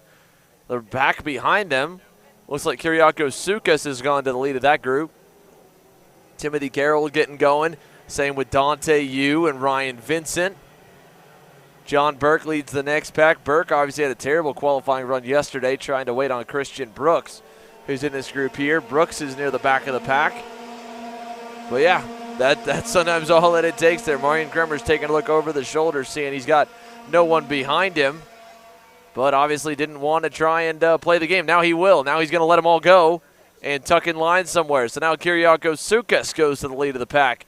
Kremers will find his way on in, and this is going to, again, hurt everybody a little bit as they keep dropping back in awkward spots. There's going to be a potential impeding, but I don't think Kremers would get that at all. But they're going to lose a lot of time here. You only get one or two good shots at the lap when you're on the Avinco Reds. The rest of the classes we were talking that didn't have as bad tire degradation, they're on the Avinco Blues. So the X30 Seniors and the Shifters, they are on the softer compound that wears out a little bit more and has a smaller window to hit before it really begins to fall off. And that here, again, we've seen lap 2 for the shifter drivers in qualifying, or even lap 1, and roughly about the same for the X30 Pros. So they're coming to complete the first lap. This next one will need to be on the money if they want to have a shot at any kind of a lap to stick inside the top 15 when Group 2 hits the racetrack. Yeah, this first lap is going to be a wash. It's currently Massimino out in front for the moment. There goes Brooks. He is now going to take over the point with a 58.422. As you said before, it's kind of a wash with everyone trying to work their way through. It was smart on Kremers' part. He blew past everyone, said, all right, I'll get the ball rolling. Goes into turn 1. See you guys. You can go back in front and I'll enjoy your draft.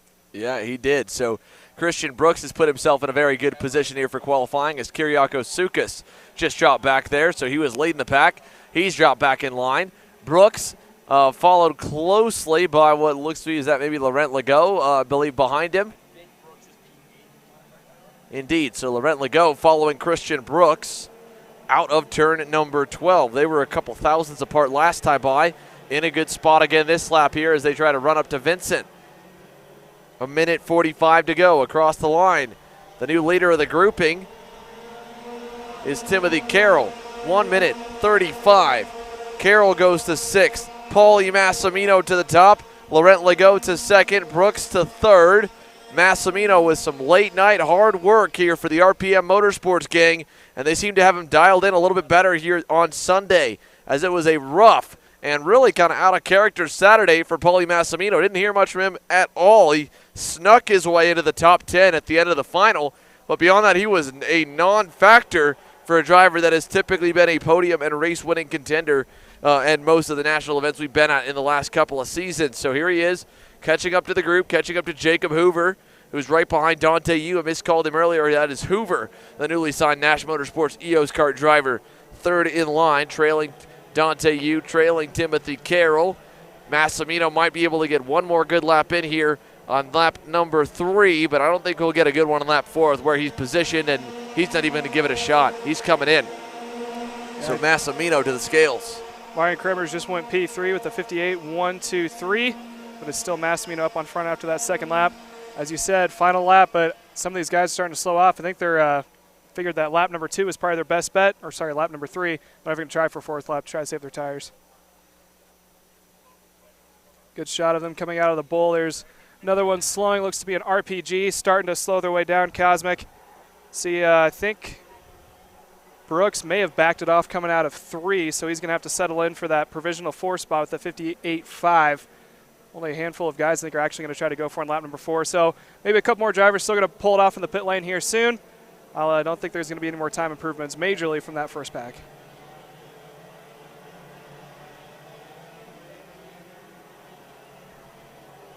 Making the way past pit lane and see who's going to pull off and who's going to send it around.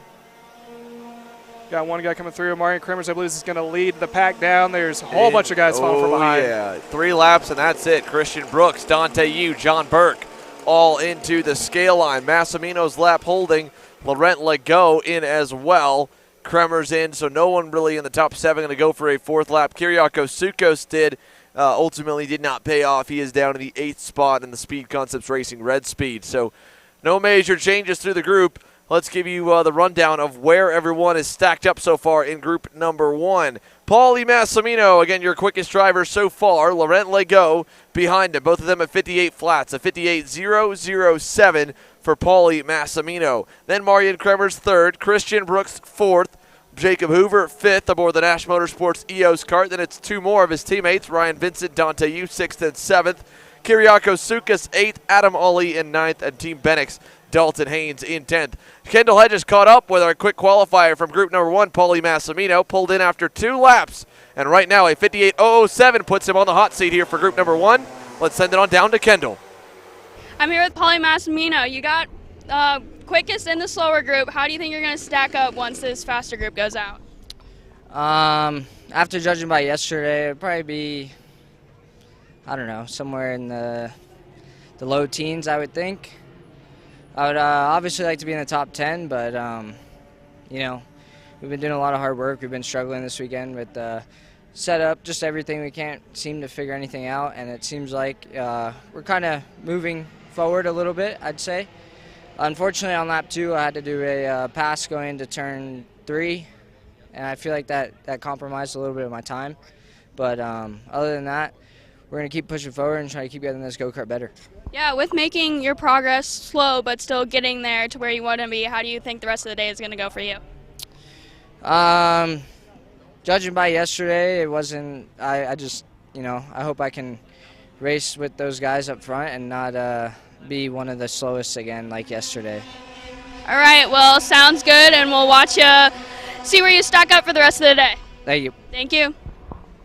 Thank you, Kendall here. Paulie Massimino, again, the quickest out of group number 1, hoping that all the hard work's paid off, and as you can tell there, he's looking like he probably is going to need a little bit more to find if he wants to be able to be a race-winning contender. But nonetheless, it's an upgrade from yesterday's qualifying session for the Ryan Perry Motorsport Tony Kart driver. Ryan Norberg led a frenzy out of the pit lane here on the outlap. They're on lap number 1, and he has been trying to get away. He and Paul Bocuse have successfully gotten away from the group. It looks similar to the start of yesterday's main event. Jeremy Fletcher trying to lead the train back up to him. He's got Blake Nash, who has been really impressive, but kind of under the gun here this weekend. A little bit overshadowed by the success and outright speed of Cole Kleck. But Blake Nash already won pro podium here in 2022 and looking for maybe a little bit more here in Utah, a track that was really good to him last year in the 100cc semi-pro class. As they go down the front straightaway, he's pushing away on Jeremy Fletcher. Instantly, Norberg and Bocuse go quicker than Massimino, but nobody else does here on lap number 1. So they might have gone with an earlier setup here to try and go high on tire pressure, get away from everybody, and run on their own. And Norberg 2/10 up on the field at the moment here with 2 minutes and a half left to go in qualifying. Pedro Hiltbrand, someone else we've seen has been a major competitor this past weekend, finds himself in P number 5. He had a good opening lap, but not as fast as the 2. Rollison Performance karts out in front. Paulie Massimino still sitting in the 3rd spot out of the 2nd lap. It's probably going to be tough to see if it's going to be able to stick. There's the top 2 making the way around. Ryan Norberg out in front over Paul Bocuse in P2. And then it's the cavalry from behind, Fletcher, who had a good run during the pre-final but couldn't be able to hold it back up in the feature. He had a good couple of opportunities, just didn't work out in his favor. Next lap across the line, we've seen that 2 laps is going to be the hot spot they could try to go for. Ryan Norberg improves his time. Paul Bocuse does not. Will it stick? Weinberg goes to P3, bumps Massimino down to P number 4. Christian Brooks gets bumped down to P9. Frank Mossman pushes his way up into the 10th spot, and Jeremy Fletcher currently holding on to the 11th position. Laurent Legault running in P5. So that was lap number 2 in the books. We saw the first one to pull off was Massimino in that first group. Let's see if these first 2 are going to pull off, or if they're trying to go for one more lap. Here they go through. Can they get anything more out of it here on lap number 3? Weinberg, it looks like he's kind of trapped in traffic behind Hiltbrand. Hiltbrand going to dive bomb Blake Nash now, and that's going to make it awkward. They might get something on lap 4, but I'm not sure what they'll all have when it comes down to it. Jeremy Fletcher 4 car lengths up on Hiltbrand. Hiltbrand's at least set up for a good final lap if he's going to have the tires to pull it off. Does anyone come in the scales line this time? A couple do. Norberg, Bocuse do. Looks like Fletcher will. Weinberg will. Hiltbrand does as well, which is, I'm sure, a little bit frustrating if you're a Blake Nash fan to get stuffed by Pedro Hiltbrand there and then to watch him go into the scale lines later that lap, ruin that lap for you, but also he didn't even care to run another one. There was no need for him to go by him at that point. As they go through into the bowl here this time, this new group is led by Donovan Bonilla, maybe? No, it's Laurent Legault leading, Jason Leung leading Blake Nash and Frankie Mossman through the bus stop. Looking down at the order, Frankie Mossman able to crack into the top 10. He goes to P6. Pedro Hiltbrand may have pulled in a little too early because he is now sitting at the bottom of the top 10 in P7. Curious to see if these guys are going to come in this lap or if there's going to be a couple that are going to try to possibly go for 4. Either way here, we'll see. I think this is going to be it. I mean, this is lap number 4 this is coming, yeah, you're right, to the end. Looks like the checker is in hand, so this will do it. Across the line, anything more? Blake Nash, Zach Clemente-Mello across the line. Trying to find something extra on the final lap. They do not. The rest of the field pulls on in, and we are done. Ryan Norberg on the pole again here in X30 Pro. Paul Bocuse second. A reversal of the front row from yesterday with a quick opening couple laps for Norberg in the 3:03. Cameron Weinberg qualifies third. Paulie Massimino, best of the Group 1 drivers, holds on to 4th. An impressive run. Laurent Legault and Frankie Mossman, 5th and 6th. Good runs for both of them. High qualifying effort, especially the best of the season so far for Laurent Legault. And Frankie Mossman, an improvement from yesterday. Pedro Hiltbrand, 7th. Donovan Bonilla, 8th. Marian Kremers in 9th. And Christian Brooks rounds off the top 10. ZCD and Jeremy Fletcher, 11th and 12th. Nash, 13th. Duchek and Lee Young, your top 15. And then you go down the order. Obviously, not a good run again here for Dalton Haynes or John Burke, who seem to be struggling a bit this weekend. Dante Yu and the rest of the Nash boys also outside the top 15 with work to do. Christian Brooks under the Nash banner, but on the CRG, at least running pretty solidly inside the top 10 with that lap coming out of the first group. But all in all, some work to be done for some, and for others, at least a good starting spot and familiar territory for the front row going into the main events later today. We're going to go to commercial. When we come back, Micro Swift will kick us off for the first of the pre-finals here this morning.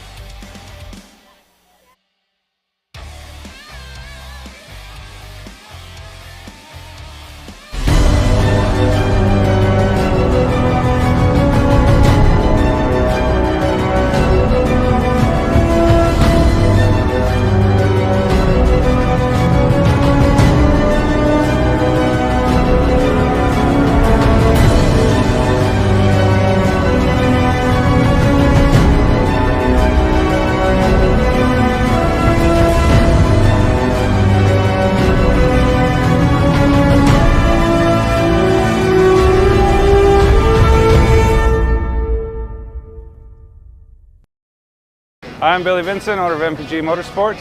What we do at MPG is we try to keep it a nice, fun family atmosphere, try to combine sort of the bigger things and of the bigger teams and the professionalism down with sort of some of the fun, sort of family-oriented atmosphere. We try to not only develop drivers, but also the parents and the families for just in knowledge in general in motorsports. It all starts in karting. What we try to do is try to help the drivers, the moms, the dads understand the sport of motorsports in general, not just karting, but what it takes to get all the way up through.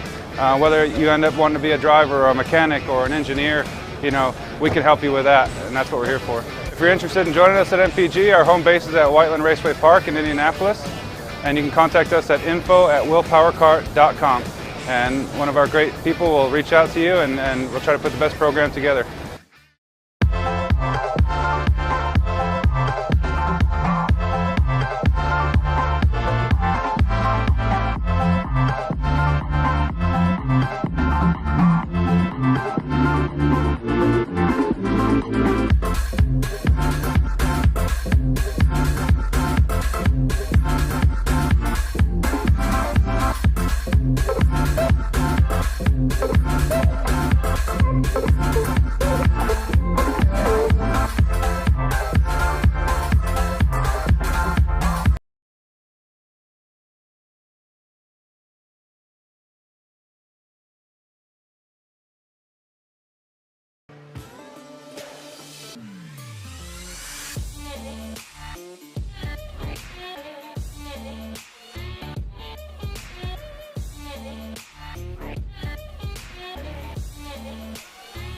Here we are, Micro Swift's pre-final getting set to get underway. Rocco Simone and Troy Ferguson, a good run to work together in qualifying, work their way out of the session, nose to tail and onto the front row here for the pre-final. We take you through the rest of the grid. It'll be Matthew Cagle and Alex Chandler on row number 2, Braden Wagner and Royce Vega, yesterday's runner-up on row number 3. Nicholas Orbezo and Pasha Ali, row 4, Jackson Gibson and Paxton Dyson rounding off the top 10. Drew Waltz and Luke Giglio, a pair of BRL Arts, will make up row number 6. Then it's Jackson Porter to the outside of Julian Sanchez. Two other drivers who were also at one point yesterday in the lead pack. They roll off 13th and 14th. 20-plus drivers here for the Micro Swift class, rounding their way around the final corner.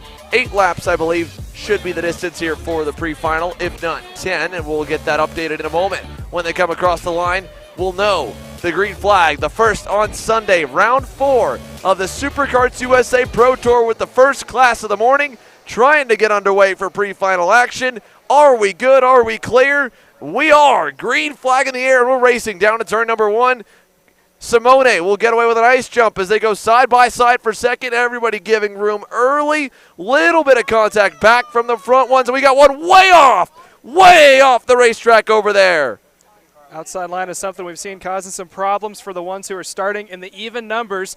They're not able to roll the momentum. We saw that from Rocco Simone, able to get to the inside line, starts to pull away. Now opened up about maybe a 4 or 5 kart length over the rest of the pack. And that was Pasha Ali, the driver that got collected over in turn number 1. He cut all the way across, dropped to the tail end of the group there. So the number 42 to the back of the field as Simone continues to lead over Matthew Cagle and then Troy Ferguson.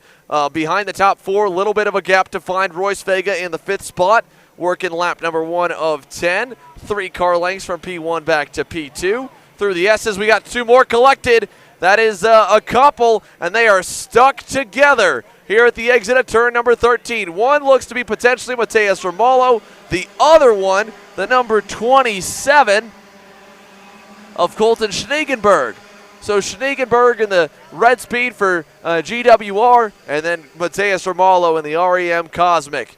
As we go back to the front of the field here, we're seeing Troy Ferguson still running in third behind Matthew Cagle, all chasing Rocco Simone, Royce Vega's group. A little bit further back even now, half a lap later, as the separation is continuing to form from the leader, really, even back to second, third, and fourth, but then from there back fourth to fifth. Troy Ferguson dominated in New Orleans to the point that little bit of contact. Ferguson gets kind of tripped up as it looked like Braden Wagner and him kind of just got hooked together coming out of the bus stop. Yeah, it's not something you want to do that early in the race. Simone is starting to pull away over Cagle, running in P2. Cagle now trying to see if he can't work the draft to his favor to catch back up. But Ferguson and Wagner are about to fall to the grips of Royce Vega, who is up one more position before he started P number 5. He is leading that second group, and they'll have nothing more than to make their way up a couple more positions. The problem is that when you run that close to leaders, you fall into a second pack. You start battling it out. Before you know it, Simone and Cagle are going to have a huge gap for themselves if Cagle is not able to catch back up and start to push away just a little bit. Lap number 1 in. We are currently sitting at 9 laps to go, so this is going to be a 10-lap pre-final, and for these kiddos, it's going to feel like an eternity. Here we go, side by side to turn number 3. Ferguson through, off the racetrack there as Royce Vega went for a move down the inside and on, I'm not sure, I think that might have been Julian Sanchez, but I don't think that was fully right there. Either way, Vega gets through and the driver falls back a little bit. No, not Sanchez, he's still right there in line. That might have been Braden Wagner. So either way, all shuffling around, and we've lost one out of our main pack. Up front, Rocco Simone continuing to break further ahead from Matthew Cagle. The two Bennicks are hooked up, Ferguson and Vega, and then it's Orbezo, followed by Sanchez, followed by Alex Chandler, I believe. Look for Vega to be a caboose to his teammate, trying to push him. They're the farthest ahead from the pack. They're still cutting the air just a little bit from those runs running from behind. Again, that is Orbezo leading that second pack. Sorry, running in that second pack. Vega and Chandler are kind of the mediocre ones. Chandler leading the group. I miscalled that one there. Two Iron Rock Motorsports teammates, Alex Chandler and then Nicholas Orbezo, although Chandler just got passed by Julian Sanchez. My mistake. It's all good. Simone and Cagle still running out in front. Last lap, Simone went fastest. He went a 106.4. Still the fast car on track, went purple yet again, so he's starting to pull away from Matthew Cagle, who's had a decent race, started in P number 3, finds himself in second. He's got a little bit of breathing room before Ferguson and Vega, the teammates, are working together trying to see if they can't catch up and get themselves even farther up in the field. Yeah, they've got a lot of work to do even just to catch up to Matthew Cagle, and unfortunately Royce Vega right now not having the same level of pace that Troy Ferguson is. Ferguson has pulled away from Vega. He is trying to reel in Matthew Cagle, and Cagle, on the other hand, losing time to Rocco Simone as well. In fact, Royce Vega's under fire. Julian Sanchez all over the rear bumper going into the last corner, trying the inside, little bit of contact as he climbs the curbing, not able to successfully pull the move off. And here comes what looks to be either Orbezo or Chandler. I think that's Orbezo going by him. Alex Chandler may have dropped back, and he has, and Nicholas Orbezo gets up into 5th. Chandler back to 7th. Sanchez back to 6th. Still trying to get themselves sorted out. If you're running that second pack, I guess you can afford to start racing back and forth. There's a big gap between Ferguson, Cagle, and now Simone, your leader. But again, you're just ruining your chances if something were to happen up in front, if they were to start racing each other, to bring them back to you. Good shot there at the rest of the field. Again, Rocco Simone opening up a huge lead, nearly 2 seconds over Matthew Cagle. Cagle losing a little bit of time to Troy Ferguson, running in P3. Leaders making their way into the bull. You can see him at the bottom of the screen. There's your leader of Rocco Simone. That shows you how much of a gap he has, just a handful of laps in, roughly 4. With 6 more to go, I think he can probably set it and cruise, because there's not really a huge chance of anyone catching back up unless Cagle and Ferguson decide to work together. But even then, they have their work cut out for him. Out of the final couple of corners, there's the leader, Rocco Simone, running in the Parolin. Parolin Kart USA making his way going by there into turn 1. Again, in the wide frame. Can't even see any karts from behind. The second and third placement of Cagle and Ferguson. Gap continues to close. Less than a tenth of a second was between the two of them, so they have caught each other. The question is, are they going to work together, or are they going to start battling it out for P number 2? Yeah, we'll see here as, again, Rocco Simone showing no signs of slowing down right now. Even with Ferguson going purple, I mean, he's gone by him. He'll need a real set of heaters to try and run down Simone. It's a 2.2 second gap as of the line last time by.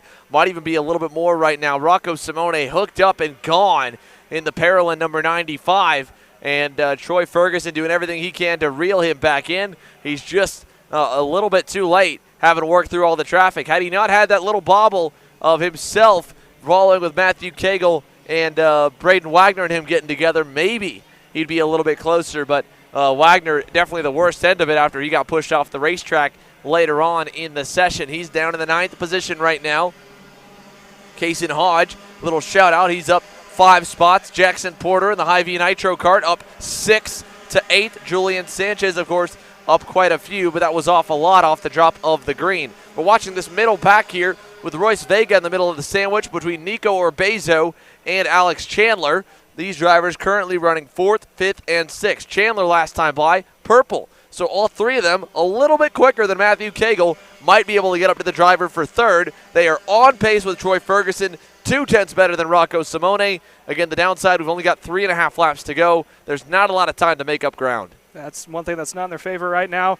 You see them stacked up nose to tail. No one's going to try to make a move going into turn 10. No one's quite close enough. Again, the caboose in that 3-pack of Alex Chandler is the fastest one. Although he's fallen off just a little bit as we see Vega pushing the back bumper of Orbezo, trying to see if they can't possibly catch back up to Matthew Cagle, who was on a heater, throwing down some quicker laps, and he is now starting to fall off the pace, so he is about a tenth slower than your leader and roughly about 5 tenths slower than the ones running from behind in the 3-pack. Yeah, definitely a little bit off here. 3 laps to go at the line. Here they come down to turn number 1.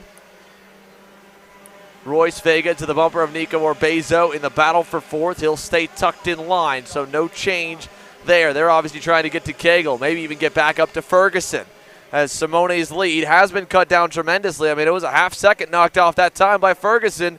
1.5 seconds back, so he's gaining a little bit on the race leader, but he needs a little bit more here. Troy Ferguson needing to dig hard. There he is in the frame. Matthew Cagle behind him. Then here's this group, 4th and 5th. Pulling a little bit on Alex Chandler. 2.5 laps to go.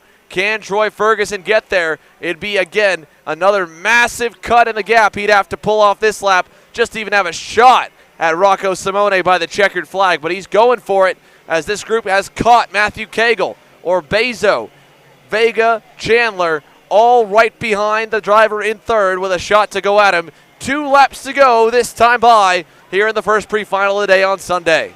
Ferguson looks like he may have had a little bit of problem with Matthew Cagle in the mid parts of the race. Now he has got smooth sailing from behind, so he can focus on keeping his head down and trying to push up to Simone. Last lap he took another 3/10 off, but he doesn't have enough time. With 2 laps to go, it is not going to work in his favor. Pass for third. Cagle gets freight trained all the way back to the end of the group. Nico Orbezo gets by. Vega's by. Chandler's by. Third, fourth, and fifth now for them as Cagle drops back to 6th with a lap and a half to go. Ferguson's obviously up the road there, and he was 3/10 better, like you said, than the leader, but not a ton better. And we'll wait for this group to battle maybe a little bit more, but Rocco Simone should be safe. Troy Ferguson is still closing. It's just not as rapid as it needs to be as now. Orbezo begins to defend to the inside. He knows they aren't going to get to Ferguson. He's now just got to worry about defending his position. Vega trying to cross over, not going to get there in time. White flag coming this time by as they go to the S's. Rocco Simone driving away early, building the gap up, and then being able to manage that gap here to the end. Troy Ferguson's coming up the road from this battle for third. White flag in the air. Vega having a look to the outside, trying to pass it to a crossover. Let's see if he can roll the outside line to the inside to defend as Orbezo going down into turn 1. He's going to lose 1, possibly 2 spots, making the way out of turn 1. Yeah, Orbezo trying to hang on, does get clear, so it stays the same. Orbezo loses 1 spot to Vega as a whole, but he was able to at least keep Alex Chandler clear. So Royce Vega into third. Up front, Troy Ferguson's getting closer, still not close enough. The battle for third is on your screen. Royce Vega holding over Orbezo and Chandler and Cagle through the chicane for the final time. Down the back to the hairpin. Vega leaves the door wide open. Orbezo is through. Chandler is through. And they'll both take back third and fourth. Vega back to fifth. Here comes Matthew Cagle. He'll look for 5th place. Now going to look for 4th as to the outside goes Alex Chandler. Vega up over top of him. Back up front. Rocco Simone will round the final corner. He's going to come to take the checkered flag, and he will win the pre-final in Micro Swift. A nice and easy run. Troy Ferguson not able to get there in time, and across the line, a tight finish. Nico Orbezo hangs on over Alex Chandler by 400ths. For third, Chandler 4th, Cagle 5th, and Rocco Simone. What a performance here in the pre-final. He's got to worry the pace in the long run. If they were planning on having it, it wasn't there. If they weren't planning on it, well, plan well executed. But that final, of course, doubles. The length goes up to 18 laps here for the micros and minis. So with all that in mind, again, Mateus Romalo had to come from the back, got together with Colton Schniegenberg, both of them out, and we've got at least most of our contenders still in the mix here for the main event. Rocco Simone, Troy Ferguson, Orbezo, Chandler, Cagle, the top 5, and so on down the order. We'll go to commercial break while they clean up the racetrack. When we come back, the biggest class here this weekend, K100 Junior, is next.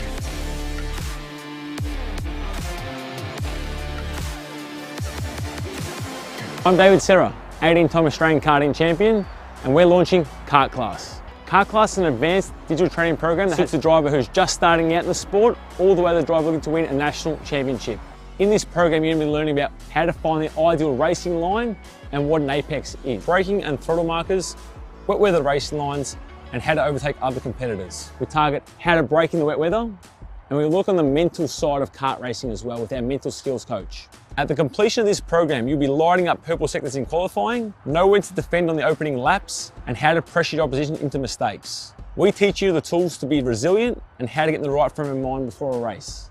We look to complete the whole package by getting a strong mindset, a driving style to suit all conditions, strategizing your race, and getting the last 1% from your team. We'll teach you how to win the final lap of a race, driving the wet like Max Verstappen, and creating the perfect bubble for yourself to mentally be in the zone. To find out more, click the link below.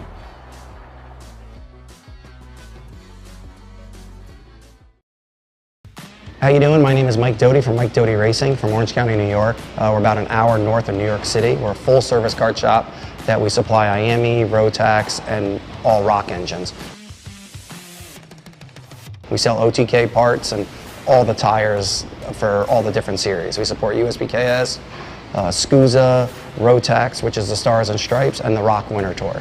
What we do is we try to get the drivers better by data, driver coaching, and setup. We have a lot of good drivers that come through our program. We have a lot of experience. I've been doing it for almost 35 years, and we just try to translate that to all our customers.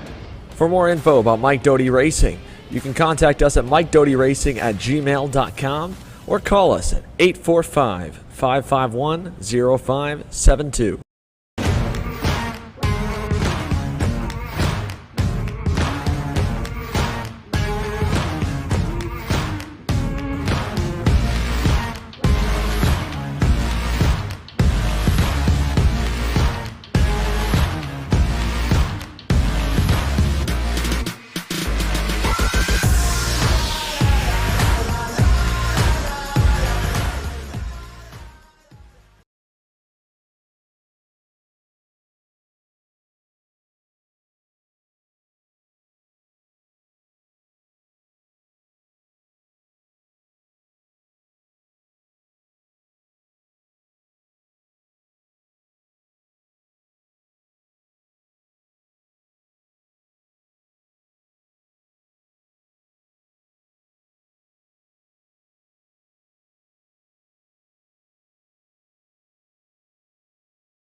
Welcome back here live from Utah Motorsports Campus. We are set for the KA100 Junior Pre-Final. Keegan Kaminsky out of Gary Carlton's GFC karting brand will lead the field to the green at the SKUSA Pro Tour for the very first time. Alongside him, Alex Mercado in the Speed Concepts Racing Red Speed. He's set to go as well. Valentino Garbarino with a great qualifying run. In fact, the entire top five with a big-time shakeup. A bunch of new faces inside of it. Mercado rolling off second. Garbarino in the Ryan Perry Motorsport Tony Kart rolls off in third. Charlie Smith, the familiar face near the front of the field. In the Nash Motorsports EOS Kart rolls off in fourth. Fifth, Jesus Vasquez Jr. And to the outside in row number 3, it'll be the 823 of Preston Lambert in the Track Magic. Then we go to row 4. It'll be Steven Eisert in the Speed Sense Motorsports X-Spree and Archer Eversman to his outside. Stephen Miller and Oscar Iliff will round off the top 10. Then we have Diego Guillo down in 11th, and the rest of the 39 driver KA100 Junior field presented by Nash Motorsports getting set to go green. Here they come out of the final couple turns.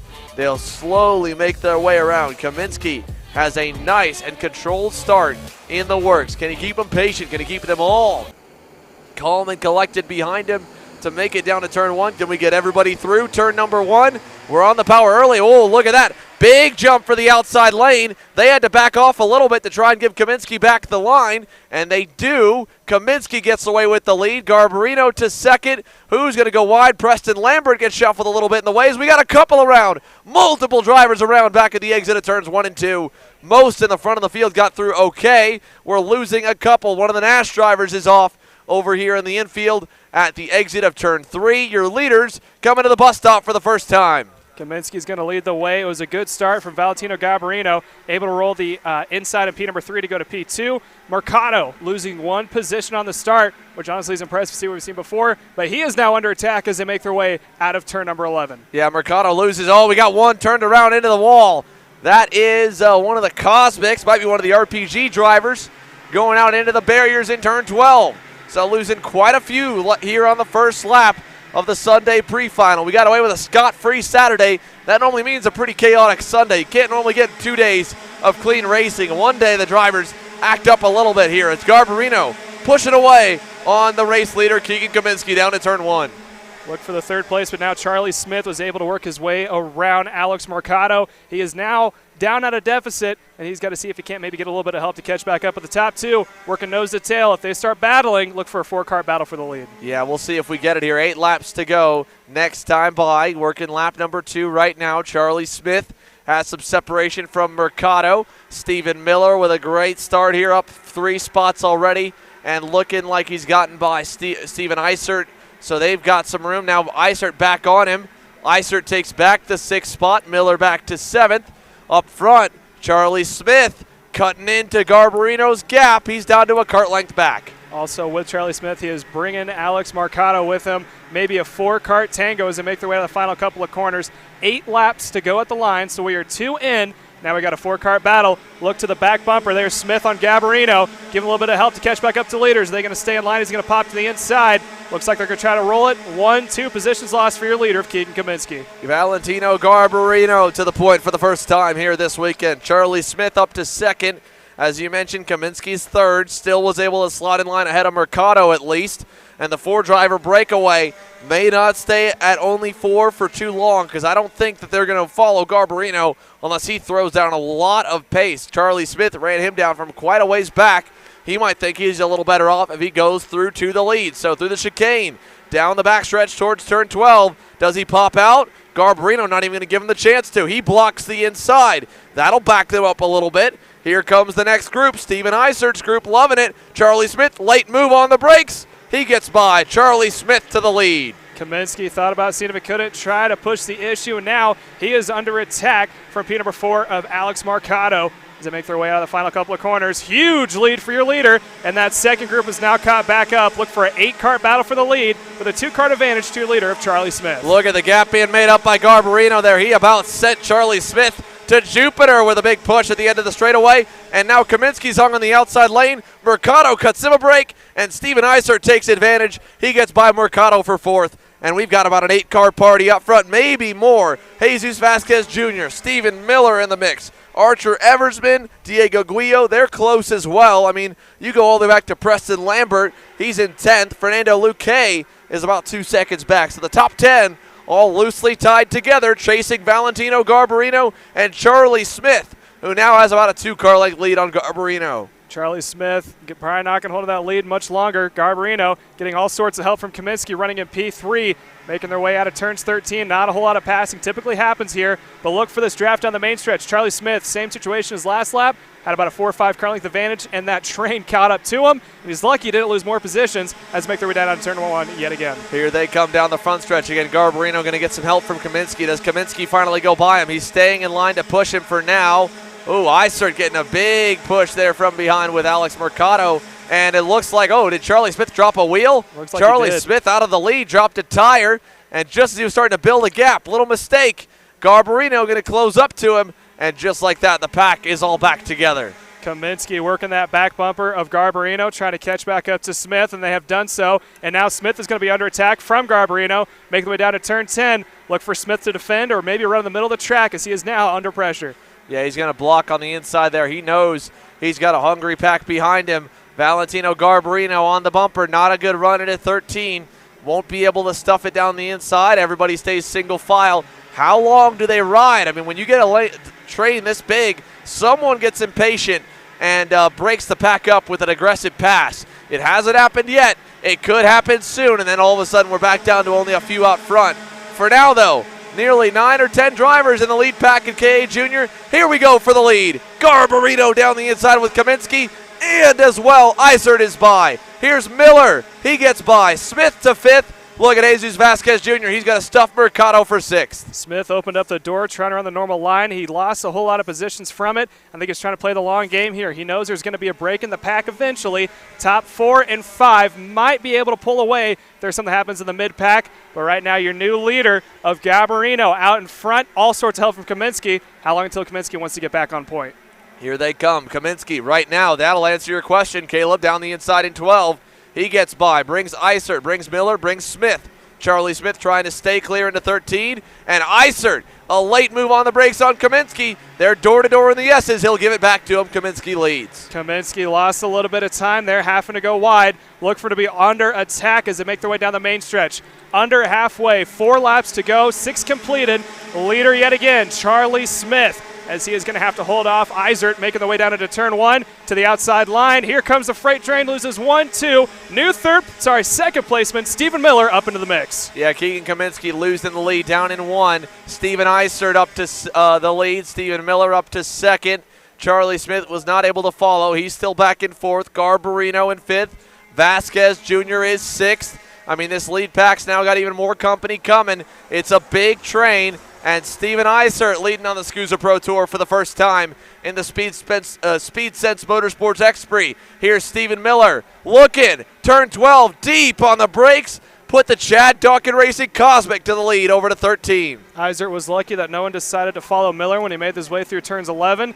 Everyone gonna stay relatively clean. We're coming up on 3 laps to go at the line, so look for either this lap or next lap. It's gonna break loose in the top half. Like you said, how long until someone gets a little impatient? They've done a great job. They just gotta hold on for another 3, maybe 2 more laps. Down the front straightaway here, Steven Eisert trying to hang on to Stephen Miller. Maybe challenge him. Look at that pass attempt. Charlie Smith with a slick move on Kaminsky. Just outbroke him into one. Gets the 3rd spot back. Starting to claw his way forward. This is a very different Charlie Smith than what we saw yesterday, making what seemed to be kind of the wrong move. When he needed to go left, he'd go right, and vice versa.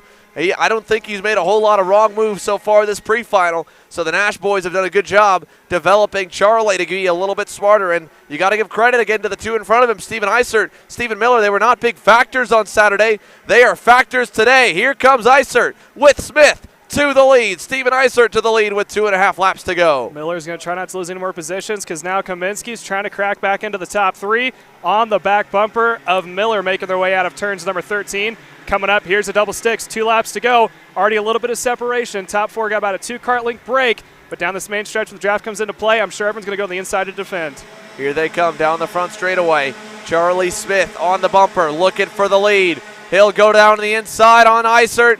Charlie Smith to the point here. Eisert slots in line to 2nd, and now is when you got to start low-lining a little bit here. No matter how much pressure you get from behind, if you're Charlie Smith, you've got the lead. You know you've got to block the inside. Eisert, I figured he'd block the bottom into 1, but he left it open. Smith took advantage. A lap and a half to go. Here they come to the bus stop, and what a big group Charlie Smith has behind him. Kaminsky was on the back bumper of Miller. Look for a possible pass down to turn 10. They spread out just a little bit, making their way down.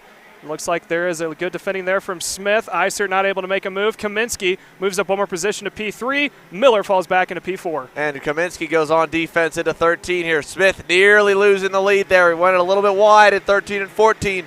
Steven Eisert got a nose underneath him, but he backed out because he was going to be on the outside for the next corner. Final time down the front straightaway. Charlie Smith looking for a pre-final win here on the SKUSA Pro Tour. 5 drivers should be in contention here in this lead pack because they've split a little bit backwards from him. Smith on the bottom side gets a little bit, a few love taps, quite a few. Kaminsky getting pushed wide by Stephen Miller through the sand and dirt, and Kaminsky drops back to 5th.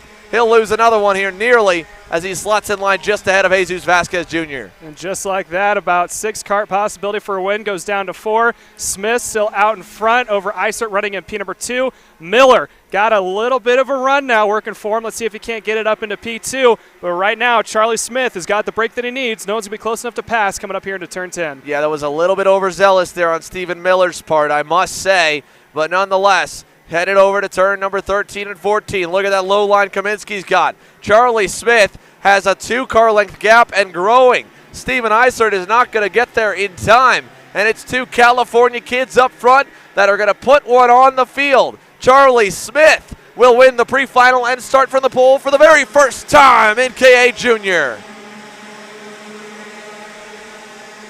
What a drive by Charlie Smith and the Nash Motorsports gang.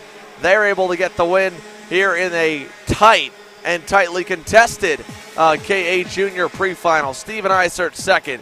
Stephen Miller unofficially 3rd, although I got to imagine the black and checkers, they were flying. That might be for that move, that bump and run, and then kind of push off the racetrack he did to Keegan Kaminsky for the P3 spot. Miller 3rd, Mercado 4th, Kaminsky 5th, to Jesus Vasquez Jr. in 6th, Cooper Shipman 7th, Spencer Conrad 14 spots gained from outside the top 25 to 8th here by the end. Garbarino slips back to 9th, and Caleb Gaffera, didn't really see much of him, but he at least got to the top 10, couple spots up, but still missing a little bit here if he wants to contend for this 100cc Junior National Championship. 100cc Senior next up. 36 drivers in total, and they are on the grid and ready for you when we come back.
As the Western importer of the Praga and Formula K chassis brands, Leading Edge Motorsports is a high-performance kart shop and race team with a simple mission: teach others the joy of high-performance driving, supply our customers with the highest quality products and services, and most of all, win races.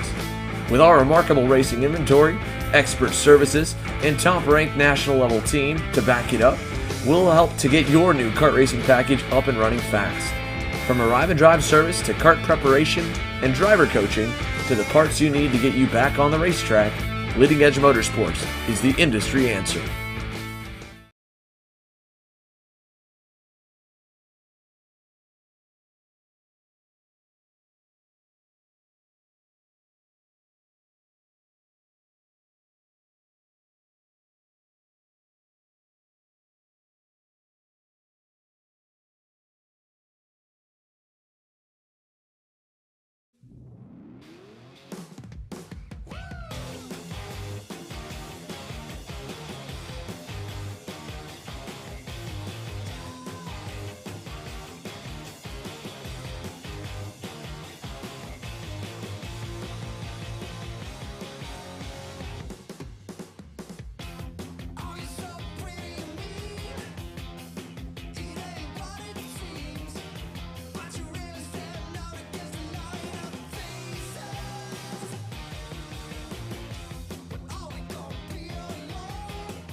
Welcome back here live from Utah Motorsports Campus. You're watching Kart Chasers coverage of the SuperKarts USA Pro Tour.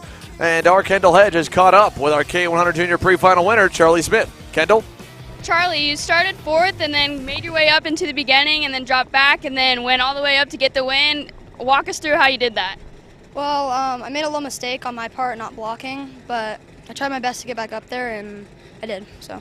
Yeah, you also got the win yesterday. Now you're set yourself up pretty good for the rest of the day. How are you feeling right now? Well, I feel pretty good. Yeah. Are you going to have to make any changes before you head into the final today? We'll see. I think it was a pretty good race, so we'll see. All right, well, sounds good and good luck today. Thank you. Thank you. Thank you, Kendall. Here we go back onto the racetrack as they continue to clear things up before the KA100 seniors get set to go green here.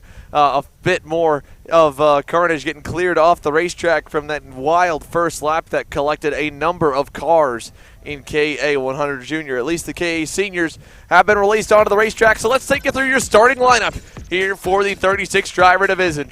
Cedric Lupian making up for what was a rough ending to yesterday. Should have been on the box. Ended up with a DQ in post-race tech inspection. He qualified back on the pole here this morning, and to his outside it'll be rookie Vinny Miskelis in the GWR Red Speed. Row 2 will find rookie Caleb Schrader, who did get onto the box yesterday and was very impressive throughout the main event, even besting Cedric Lupian near the end. Jeremy Fletcher ends up in fourth after qualifying. Your dominant winner from Saturday poked his own hole in the air, so we'll see if the 922 can work his way quickly to the front. Macy Williams looking for redemption here. A rough pre-final for Macy, and then a rougher main really took her out, which she's had pace in the Christian Bird Motorsports EOS kart all weekend to contend for the lead and the win. She starts to the inside of GWR's Alex Stanfield. Row 4 will be Andy Nish in the 982 Nash Motorsports EOS kart. To his outside, Peyton Phillips. And on your screen, you're not seeing double. That is Frankie Mossman subbing in for the injured Cole Kleck in the Arcade Motorsports Speed Concepts Racing CRG. Did not qualify. He'll start tail end of the field. Keep an eye on Frankie Mossman after qualifying inside the top 8 in X30 Pro. His first start in the K100. Never drove a CRG before. Hasn't driven 100cc in months. And in the tram lanes, we look for the green flag for the 36 driver field. Here we go. We're racing down to turn number 1.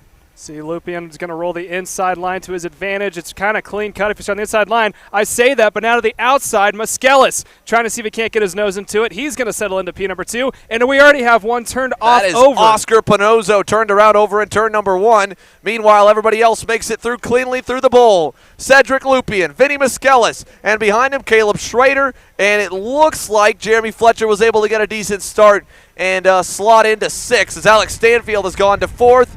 5th on the racetrack should be Macy Williams, if I'm not mistaken. They'll head towards the back hairpin for the first time. Who's going to duck out of line? It looks like Fletcher around the outside. What a job by the rookie. Jeremy Fletcher gets by Williams around the outside for 5th. That's going to cause a little bit of a break. They're still side-by-side battling, I should say, happening out of 13. Now there is a break. Fletcher is going to be on the train of that first half, and I think there's going to be a break-off, and those 4 might start pulling away before we start seeing them battling back and forth, but it is still Cedric Lupien out in front. Nicely done by Peyton Phillips to get by Macy Williams in that side-by-side battling that Caleb was mentioning. Phillips moves up, and look at this. We're having all kinds of battling down for 2nd. Vinny Muskelis trying to hang on as they are moving him out of the way. He was blocking the inside, trying to keep them at bay, and it allowed Cedric Lupien to get gone, and the leaders, well, they didn't want any of that. And Fletcher able to get by on, we got problems here. More drivers in the scale line. Looks like the 995 has pulled in as well. Another one of the Nash Motorsports EOS carts with an issue here, unfortunately, in this one, or at least the first one to pull into the scales. 9 to go, working towards 8 to go. Up front, it is still Cedric Lupien. Now we've got more passing, this time for 3rd. Vinny Muskelis loses the 3rd spot as well as the 2nd one this lap. Fletcher is by. Stanfield has run back up to Lupien, and we've got a lot more changing inside the top 10. We'll give you the full update when they come by the line. You'll see the ticker update here. 8 to go this time by your leader, Cedric Lupien.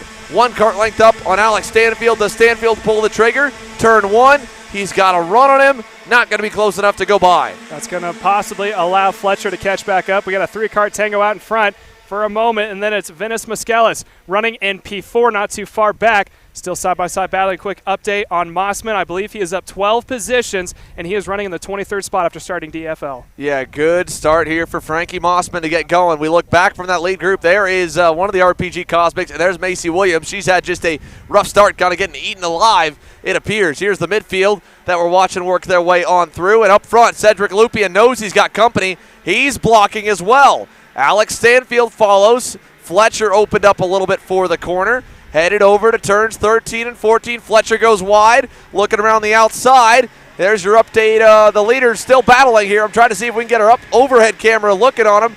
Here we go to the final turn. Nose to tail, Lupien still leads. 6-driver breakaway up front and down the front stretch. Fletcher with an outside move on Stanfield has gone to 2nd. Can he get underneath Lupien for the lead? He does! Jeremy Fletcher catches Lupien by surprise, and Stanfield trying to get through as well. He does for 2nd. Lupien still under attack. Muskelis also trying to get his nose into it, working their way into turn 2.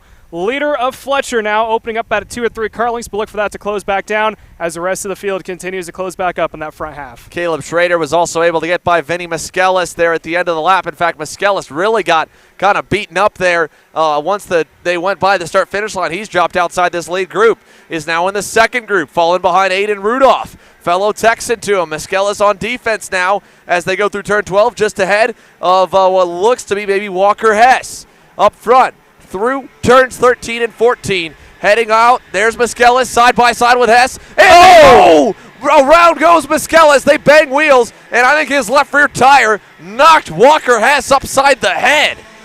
Wow.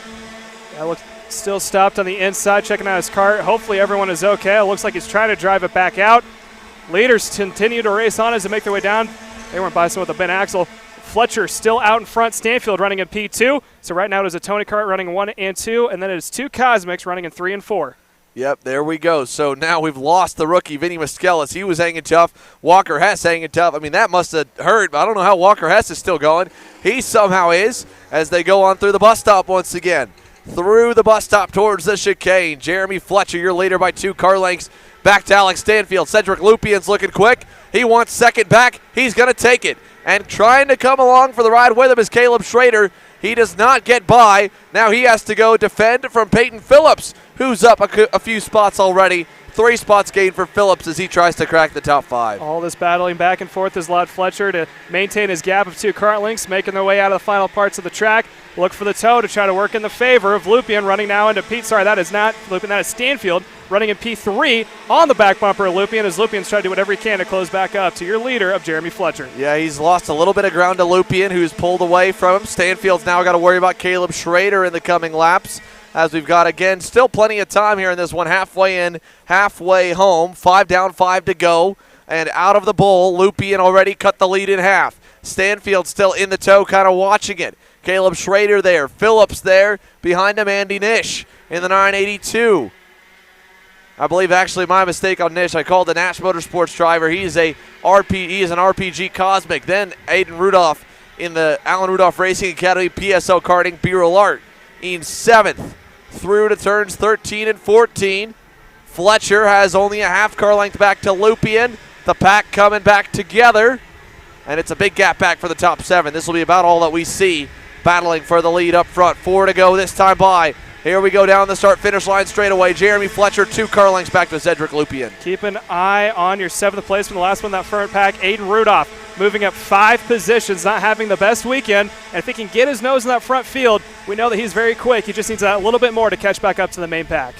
Through turn number 3. Can Lupien go by early and get away, or will it just be more of the pack battle we've seen? No one able to break away just yet.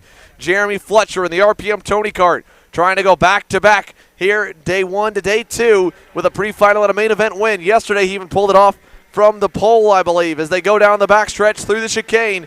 Lupien is close enough, and he's going to send it on the inside. Cedric Lupien does it. He backs it up on the exit. That's going to hurt Fletcher. He got tripped up. Here comes Stanfield to the inside of the 13. Lupien's wide. Stanfield trying to get clear. Still side by side. Lupien gets back clear, sends it deep around the outside lane, and he hangs on to the lead. And they are all jammed up now, coming to see 3 to go. Cedric Lupien, he's going to hug that white line like it's his family. Down the front stretch, Stanfield finds a hole down low. He's in the dirt and sends it right behind Lupien. Around the outside, Schrader, Stanfield back to the lead. Schrader losing just 1, maybe 2 positions now. He had an opportunity to try to the outside line, taking it. Here comes Fletcher up the inside of Lupien. Fletcher now goes back to P2, and we're saying all this. Rudolph now is on the back bumper. He has joined the party, making it a 7-kart tango for the lead. What a crossover move. Jeremy Fletcher got hung on the outside and went from the outside to the inside, carried the momentum,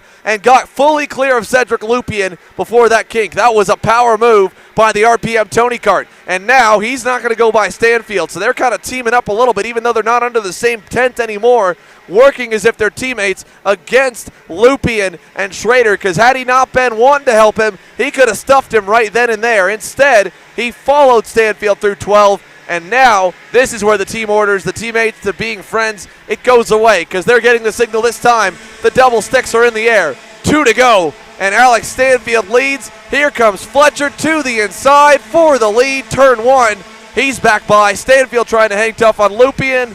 He'll have to give it up into 3. Schrader also thought about trying to get his nose in there, moving up 1 position to put him into P3. Leader now is Fletcher, Lupien up into P2, and that front pack continues to stay bunched up. About 1.5 laps still to go. Through the bus stop chicane here this time. Jeremy Fletcher, a car length and a half back to Cedric Lupien, pulling back away, fell back for a little bit, then it closed back up, made the right moves. Lupien with a great run to the chicane, closes up. Fletcher able to block the inside. He's going to have to do it again into 13. He knows he's there. Lupien way wide, looking for the crossover. Can't get it done. Fletcher hangs on, and Stanfield doing the same thing back for 3rd as Caleb Schrader and company are all over the GWR Tony Kart. White flag coming this time by. Peyton Phillips on the back bumper. Schrader trying to catch him back up to that front 2. There's the 2 leaders going by into turn number 1. Fletcher and Lupien down in it. Fletcher's going to defend. Lupien's not going to try it. Sticks to the back bumper. Rest of the field still continues to bunch back up. 2-car breakaway out in front with 1 lap left. This might be the battle for the lead. This should be it here. Fletcher versus Lupien. If they keep fighting for 3rd, it'll just come down to the 2 of them. Now they've got, we got just a little bit more time left in this one. Yellow flag's down by turn 1 for someone near the back, but we're staying focused on your leaders as much as we can. Through the bus stop, over to the chicane. Full speed ahead for Jeremy Fletcher. Here comes Lupien, pounding the curbing. Can he catch him by surprise? Not into 12. Out of 12 and 13 here. It's a big yard sale in 1 and 2, but it won't matter. Final lap. Fletcher, beautiful defense there through 12 and 13. Go into the final few corners. Can Lupien get by? Last turn, last lap, not enough. Stanfield trying something on Lupien, doesn't get it done, and he might lose third across the line as Fletcher wins the pre-final. And at the line, Schrader does not get Alex Stanfield, 25,000 shy for P3. Jeremy Fletcher, it wasn't easy. It wasn't dominant like yesterday, but hey, he got the job done. Another pre-final win for the RPM Tony Kart, and it'll then go down on through. Frankie Mossman, an update of where the CRG driver ended up in the Arcade Motorsports Speed Concepts Racing entry. 23 spots gained to 12th. And if that's not a good tribute enough to Cole Kleck, well, they got more coming. He'll roll off on the outside of row 6 for the main event. Frankie Mossman is going to be a threat to win this KA100 Senior main event if that pace is there, because he was on point with the leaders. What a drive for Frank the Tank. He gets up into the top run. Jeremy Fletcher, Cedric Lupien, your top guys. We look down the order. Macy Williams, unfortunately, the bad luck strikes again. 28th there with a rough finish. There was a big crash at the end, took out a lot. Vinny Miskelis, obviously, we saw him get together with Walker Hess.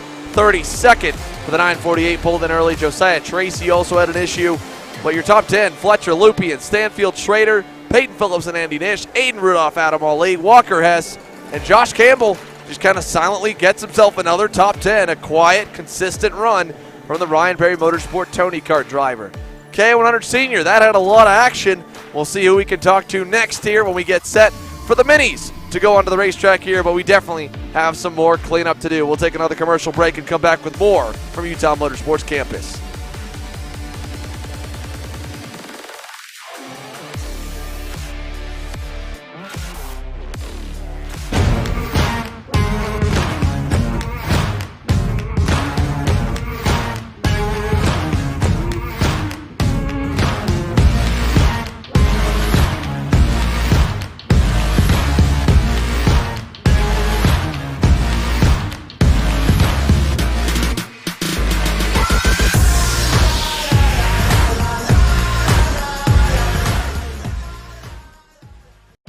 Kart Store USA is a kart parts supplier that racers and retailers can count on when they need reliable advice and service.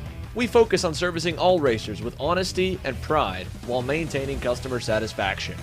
We carry a full stock of Kart Republic and Tony Kart chassis, as well as IAMI and Vortex Rock engines. We've also got a host of other parts available and in stock, such as products from Rev Performance Materials, Jecco Racing Seats, and more.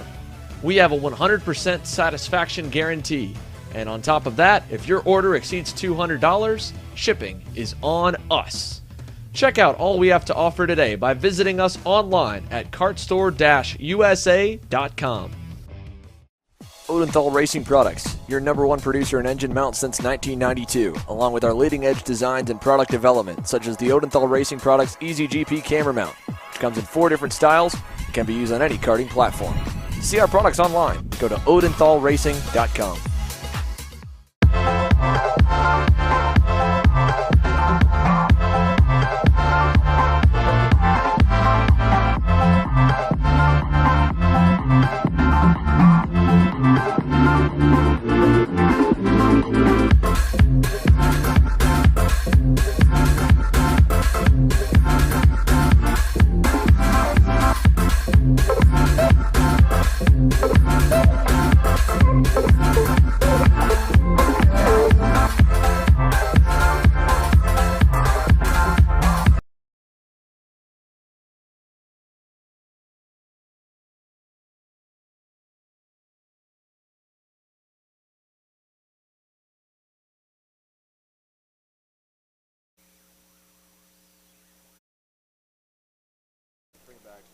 And welcome back. About to get underway here with our minis. Before we do that, we're going to send it down to our very own Kendall Hedge, who's got Jeremy Fletcher. Kendall?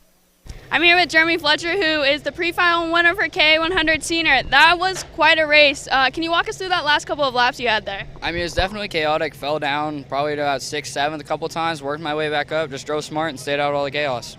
Are you kind of expecting how this race to be, what the final is going to look like today? I mean, it was definitely some rough blocking. Some people get next to you and they'll still drive you down. But other than that, it was pretty good. Are you going to have to make any changes or improvements to your driving or the kart before heading out to the final today? I mean, hopefully we can just stay the same, do what we did yesterday, and just walk the dog. All right, well, sounds good. You heard it here first. You'll see him in the final today. Thank you. Thank you. Thank you, Kendall, and thank you for the interview with Jeremy Fletcher trying to go for a sweep here in KA100 Senior. Taking to the track right now is our Mini Swift, sponsored by Paralyn USA. Your front row is Jack Iliff, starting next to Kai Johnson. They are going to lead the field to the green flag. Michael McGauley is going to start in P number 3 next to Max Weiland. Gage Bailey starts in the 5th position next to Tyrone Kemper Jr. P number 7 goes to Lucas Palacio, starting next to Ashton Woon.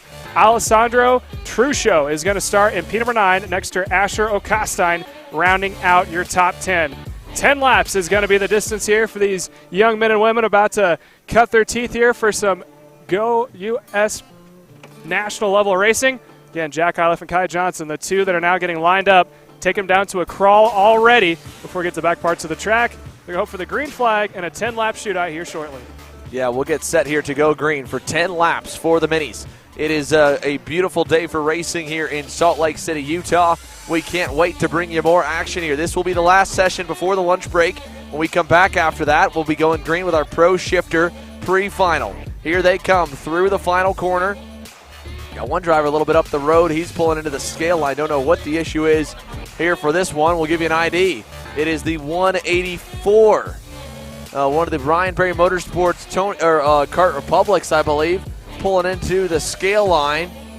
Keegan Ellsworth slated to start 29th. He's out. Here we go to the leaders on the front straightaway. Iliff and Kai Johnson, Michael McCauley, Max Weiland. Down the front straightaway, we're full throttle, and we are green to turn number 1. Good start for Iliff on the inside lane. He'll bring them into the first corner nice and easily. And we've got contact back for 9th and 10th. A few more getting tripped up. Are they going to come together out of 2? Somehow everybody makes it through there. Over to 3, still good. And we've got a nice little start for the leader, Kai Johnson, with a great getaway. Able to get away at least only losing 1 spot to McCaughey, and Jack Iliff leads McCaughey, Johnson, and Moore to the bus stop. Look for them to bunch back up going into turn 10. Again, Kai Johnson falling back in that 3rd spot. Leaders now making the way to turn 10 for the first time. Side by side. Looks like Johnson's going to lose 1 more position as he's going to fall into P number 4. Yeah, he'll just lose a little bit more time as they go through turns 13 and 14. Over on through it now. There's Alessandro Truscio and a few more going by Tyrone Kemper Jr. in the PSL karting Charles Leclerc kart. 9 to go at the line, 1 lap complete. Here they come out of the final turn to take 1 lap into the books. Jack Iliff, your leader by a kart length and a half. On back to McCaughey with a big head of steam. He'll close to the rear bumper as they go down to turn number 1. And again, a big gap forming as Kai Johnson comes under fire a little bit for 3rd. As Gage Bailey running in P3 with Kai Johnson behind, I believe. They're trying to work together to catch back up to both Iliff and McCaughey running out in front. But 1 lap in, they already have about a 4 or 5 car length advantage. Those two stay nose to tail. They could have a pretty good pre-final race here this afternoon. Yeah, Gage Bailey went by Kai Johnson down the front straightaway. Got himself fully clear by turn number 1. Remember, Gage Bailey, the bright white helmet and the Bannock driver, nearly stole the win away yesterday when battling for the top spot in the final few laps. As they go through turn number 12, Michael McCaughey is disconnected from Jack Iliff, while Kai Johnson is fully connected here to Bailey, even on the hairpin straightaways. So they're gaining some ground as we see some more passing near the edge of the top 10. This big group here led by Asher Ockstein, 5th on back, headed through the final corner, down the front straightaway, 2 complete, 8 to go. Iliff continues to show the way. Bailey and Johnson trying to make up ground. They're going to pick off another 10th and a half that time by. Kai Johnson was actually the fastest car on track, so those two together might be able to catch back up. Right now it's Michael McGaughey running in P2 that they're going to be trying to target as Jack Iliff continues to pull away. 8 laps have been, or sorry, it was 8 to go last time. 8 to go this time. 2 laps have been completed. Here they come out of the bowl. You can see Michael McCaughey a little bit closer to Iliff as they come into the bus stop and over to the chicane. There's an idea of where your gaps are. Jack Iliff, Michael McCaughey, about a half second to second between. Through that over to the chicane and down the back straightaway into turn number 12. Now Kai Johnson and Gage Bailey, they're going to cut that even more so, down to maybe only 3 or 4 car lengths as they come out of turn number 12. While we get set for them, we've got the driver who made a fantastic drive through the grid in KA100 Senior down with Kendall. We'll go side by side to bring you the action and hear from a hard-charging Frankie Mossman his thoughts in the first time driving a CRG here in 2022. Kendall? I'm here with Frankie Mossman, who is filling in for Cole Kleck today after what happened yesterday. You picked up 23 spots in the pre-final. Did you expect that to happen? I expected a bit more. The kart felt really good. Engine's insane. Freck, he always does a good job on the 100 cc's, and I know that from the regional stuff. And just hoping for a bit more, but I think we could keep up in the front pack going into the final and just keep pushing. Got held back a little bit a few times, made some mistakes, but the kart's there. I really like it. Definitely a bit better for my driving style than the OTK, but definitely going to think about running it in the future. Oh yeah, I was just about to ask, how do you think the CRG is? And you just answered that question perfectly for me. So like going into the final today, you're starting 12th now. What are you kind of expecting? I know you want a little bit more now. I'm expecting a bit of chaos. We're going to make some changes, just a bit more comfortability side. Felt a little bit close to the wheel, so I think we have a little bit more and just a bit of kart setup. And I know it's going to be chaotic and just going to be drafting and side by side all the way until the end. So I'm hoping for a good win and put the kart where it should have been yesterday. All right, well, sounds good, and good luck today. Wait, what'd you say? I said good luck today. Thank you. Thank you. Thank you, Kendall here. Thank you, Frankie Mossman. And again, we've got 7 laps to go. Make it 6 now in Mini Swift.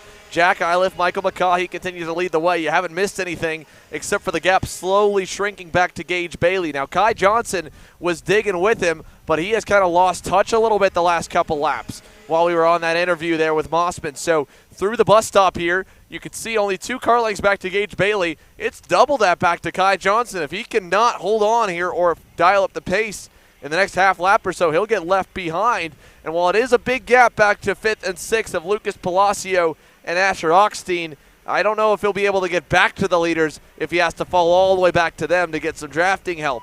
Beyond them, there's Alessandro Truccio and more. But it's an even spread here, about a second apiece between the packs from the top 4 on backwards. 5 in, 5 to go here this time by. Jack Iliff still the leader for now, but here comes Gage Bailey. How long will Michael McCaughey remain as a loyal pusher?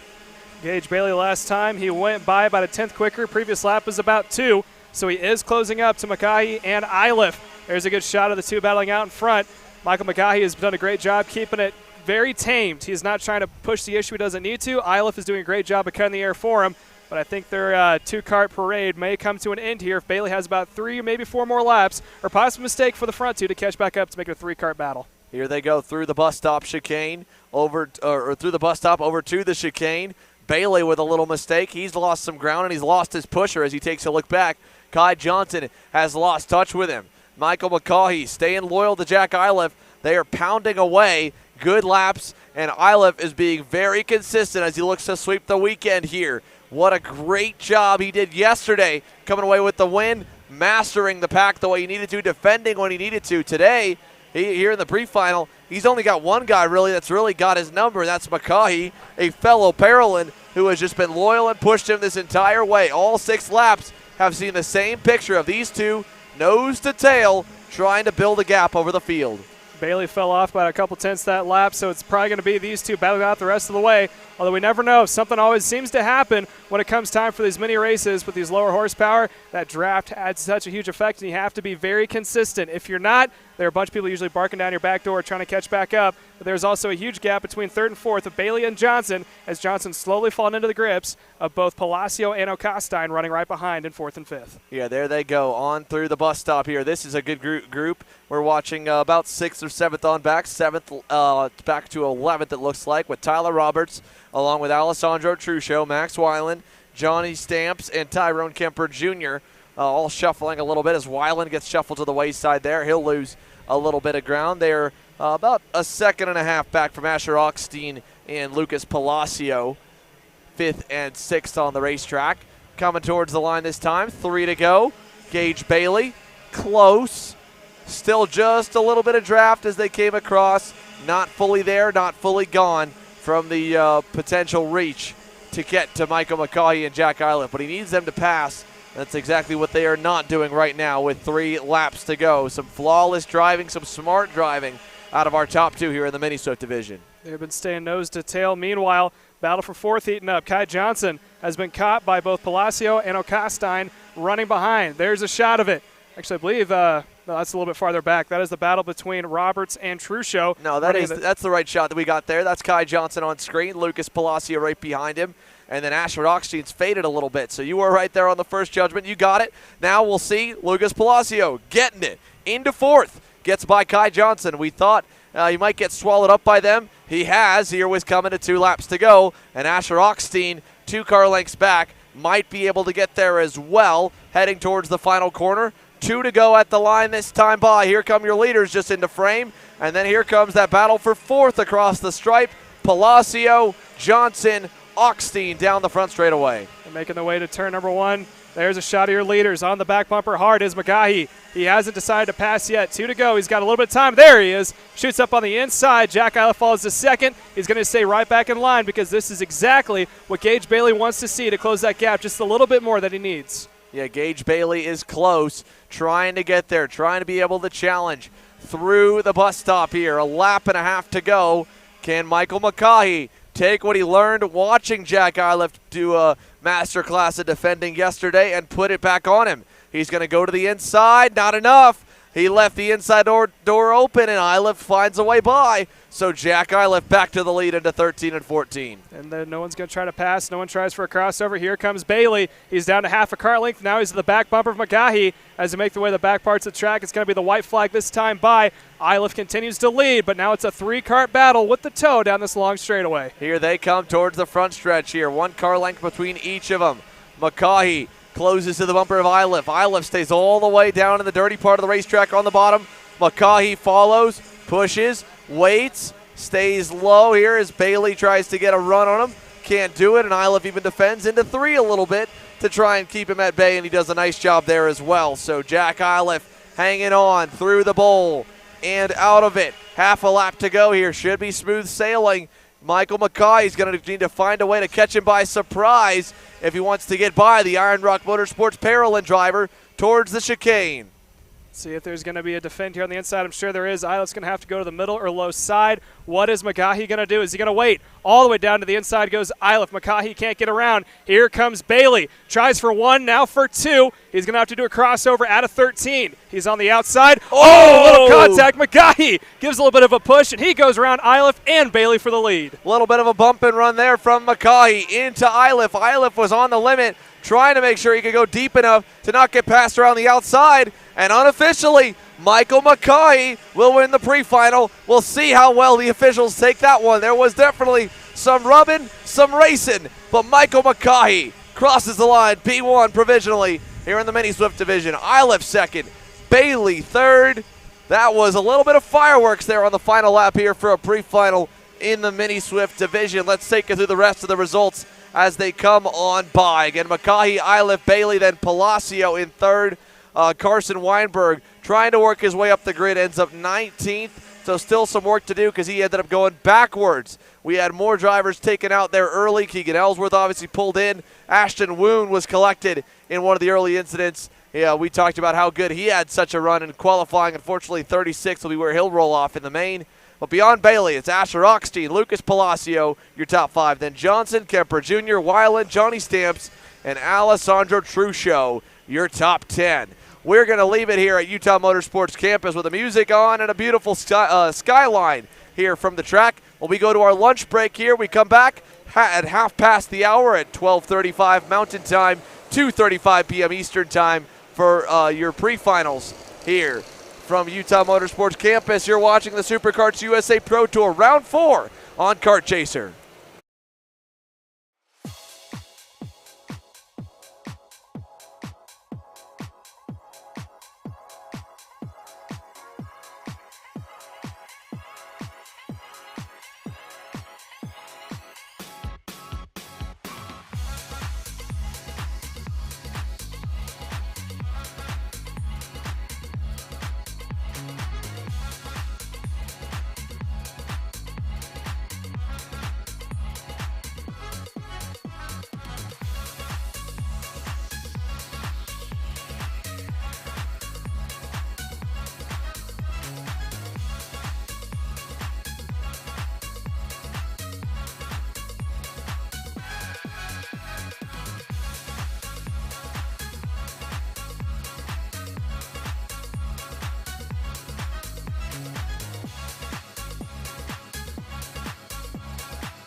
Welcome back here to Utah Motorsports Campus, Salt Lake City, Utah, playing host to round 4 of the Supercards USA Pro Tour, and it's time to go pro shifter racing presented by PSL Karting. Marian Kremers was not the quickest on the opening lap in qualifying, was second to his teammate Hunter Pickett, but he threw down on lap number 2, put a 10th on the rest of the entire pro shifter field. Now yesterday, whether it was clutch problems or just driver error, both times from the pole, he lost the whole shot. He lines up there for the 3rd time in 3 races here this weekend, and he's going to try and at least right the wrongs from Saturday. The extra storylines coming in, well, Hunter Pickett, new team, new operation, PSO Karting, new chassis, and he qualifies on the front row and podiums yesterday. Row 2, AJ Myers, well, him and Marian Kremers, they touched a little bit yesterday in turn number 1. It ended up with AJ Myers spun around backwards and stalled in the dirt and sand of Salt Lake City. He wants redemption, and he definitely has no love lost for the KZ World Champion. The American National Champ rolls off in 3rd. It was outside Jake French. You want to talk redemption? It has been one too many times. He has come up 1 position short in the last year and a half or so. He is trying to finally get that chip off his shoulder, get the monkey off his back to get the win. And then on row 3 to the inside, the guy who started dead last in yesterday's pre-final that came away with the win, Kyle Wick in the GFC Karting Track Magic to his outside, rookie Hannah Greenemeyer, the 2021 X30 Pro Champ. We are almost set for the pre-final. We go to the flags. Pro Shifter presented by PSL Karting. Who's going to get the whole shot today? Away we go, and it's Kremers. He gets a nice jump this time. Pickett does not. Myers 3 wide to the bottom gets to 2nd. French around the outside trying to get 3rd. He does. French had to settle in. His teammate Pickett was running in the inside going in that 2nd row. He falls back into 4th. Myers is going to be a little desperate here to catch back up to Kremers. Some unsettled business between the two of them. What better way to settle than start in pole position here for the feature? Here they go through the bus stop chicane. Side or single file all the way through. Hunter Pickett falling into the clutches now of what looks to be another one of the GFC entries back for 5th. That's Jacob Gulick, who's gotten a great start. He's gotten around Kyle Wick. Then it's David Greco, then Billy Musgrave. All the field heading out of turn at number 12, chasing that man right there in the bright white and red, Marian Kremers. And look at AJ Myers. He's pulled away from Jake French. He's trying to hunt him down as they head for the front straightaway. 1 lap complete, 9 to go in Pro Shifter. Kyle Wick probably didn't have as good of a start as he wanted. He probably want to get a better hole shot going into turn 1. He finds himself down 1 position in P6, making the way into turn 1. AJ Myers looking like a whole new man, going in on Marian Kremers, not close the gap to about a half a kart length. And don't be surprised today if you see AJ Myers use a little more elbow grease when he gets up to Marian Kremers and makes an attempt for that pass. Again, you are going to lose the benefit of the doubt when you have an incident the way those two did yesterday. There they go to the bus stop, bouncing the curbs, over to the chicane. Jake French coming on strong as well. 3 car lengths between them all as they head for 2. And look at this. Jacob Gulick trying the inside on Hunter Pickett. Can't get it done. Here comes Kyle Wick on his teammate. He'll get the job done on him. Kyle Wick is through for 5th. A little bit of separation now. Top 3 pulling away. Kyle Wick trying to see if he can't get around Hunter Pickett to catch back up to those top 3. If he waits too much longer, you're about to see a 3-car breakaway. A whole bunch of experience with Kremers, Myers, and French going into turn number 1. 1, 2, 3. Packed tightly here for Pro Shifter as they go into the first corner. Jake French closing up to AJ Myers. Does he stuff him here? He's not there. Myers taking his time, keeping his close eye on Marian Kremers. And again, he knows he's outnumbered in the teammate game, so he's got to be mindful of that as well. If he gets into Kremers, does Jake French take that personally? Does he get back to him? Again, there was all kinds of heated exchanges in the scale line following yesterday's main event. We'll see what happens here today as Kyle Wick again starts to turn it up. Looks like he's coming into frame. Hunter Pickett looking a little bit stronger on lap 3 as well as we go for turn 13. Last lap, Jake French went purple, and it looks like he is starting to close back up to Myers ever so slightly. In the back parts of the track, like he was closer than Myers is, but Myers really closing up through the S's. He is going to be on the back bumper of Kremers as they make their way down this long straightaway heading for turn 1. Here they come down the front stretch. AJ Myers, 2 car lengths back to Marian Kremers. Not enough to dive bomb him into 1. Maybe could get him into 2 this time. Is he going to try it? Nah, not enough. Not a good drive off. Kremers doing a great job managing the exits to get the launch he needs so they can't get to him. He's just kind of playing that gap as much as he can A.J. Myers trying to keep him honest. Can't seem to get the drive out of the bowl corner. That's where he seems to be a little more weak compared to the PSL karting Burrells, but he's looking pretty good in the back sector, like you said, and in the opening section of the racetrack. As now French is closing, forcing Myers to go a little bit narrow into 12. Kremer's pulling a bit of a gap, and Hunter Pickett, he's kind of coming on. I think he could be pretty quick. Kyle Wick was purple last time. I mean, they're all kind of rubber banding just a touch. A.J. Myers losing a little this time, now down about 2 car lengths back. Make it 3 going on to the front straightaway. Both Hunter Pickett and Kyle Wick were faster than your leader of Kremers last time. This time as they go down, look for a possibility of Jake French to have a little more excitement than he wants as both his teammate and Kyle Wick are starting to coast back in. Yeah, Kyle Wick closing up here. Jake French wanting to get the win, not wanting to be just second or bridesmaid again. So when he gets by, or if he gets by on Myers, he'll still put the power down to try and get up to his teammate. He knows he was able to beat him off the line yesterday, nearly beat him off the line here today as he went 3 wide around the outside of Hunter Pickett to get to 3rd off the start. He's close to Myers now, a car length back. Myers, a little bit of a bobble through the chicane, blocks the inside, and Hunter Pickett doing the same as he knows Kyle Wick is coming. Wick right there in turn 13, not able to get by. And Marian Kremers, he is opening up the throttle now, doubling that gap from last time by. It's going to be the battle for second on back as Marian Kremers is setting sail. Here they come, halfway in, halfway home. 5 down, 5 to go. The gap for Marian Kremers back to the field, half a second. Pickett is playing teammate perfectly for Jake French. He is holding off Kyle Wick, who is the fastest kart so far on track, and he is also giving a little bit of help to Jake French when he needs it to try to get around A.J. Myers. Coming out of turn 3 is when it really starts to close it back up, and as Xander said before, coming out of the bowl, Myers just not able to get the power down as quickly, although that time he got was a little bit better, but French still struggling to see if he can't get around A.J. Myers. Look for it in turn 10. Here they come through the chicane, down the back straightaway. A.J. Myers, 2 car lengths up on Jake French. Look at that, Kyle Wick to the inside of Hunter Pickett. He'll take the 4th spot away and now defends a little bit into 13. Now he gets to set his sights on Jake French and try to get a couple more spots higher. That puts him on row 2 for the final. With 4 to go, can Kyle Wick make another late race charge, maybe get up to the front row? I don't think he'll get to Kremers, but he's got an outside shot at getting to Myers and French as they go down the front straightaway. Down to turn 1. Wick may have something for him. He is now trying to recoup what he lost when he make a pass and shifter. It's so tight, you're guaranteed to lose time. Now he's got about 4 car lengths to make back up on Jake French. French, meanwhile, still struggling to try to get around Myers, and Myers doing a great job of holding off the rest of the field. Here they go, over towards the bus stop. A.J. Myers, 2 car lengths back.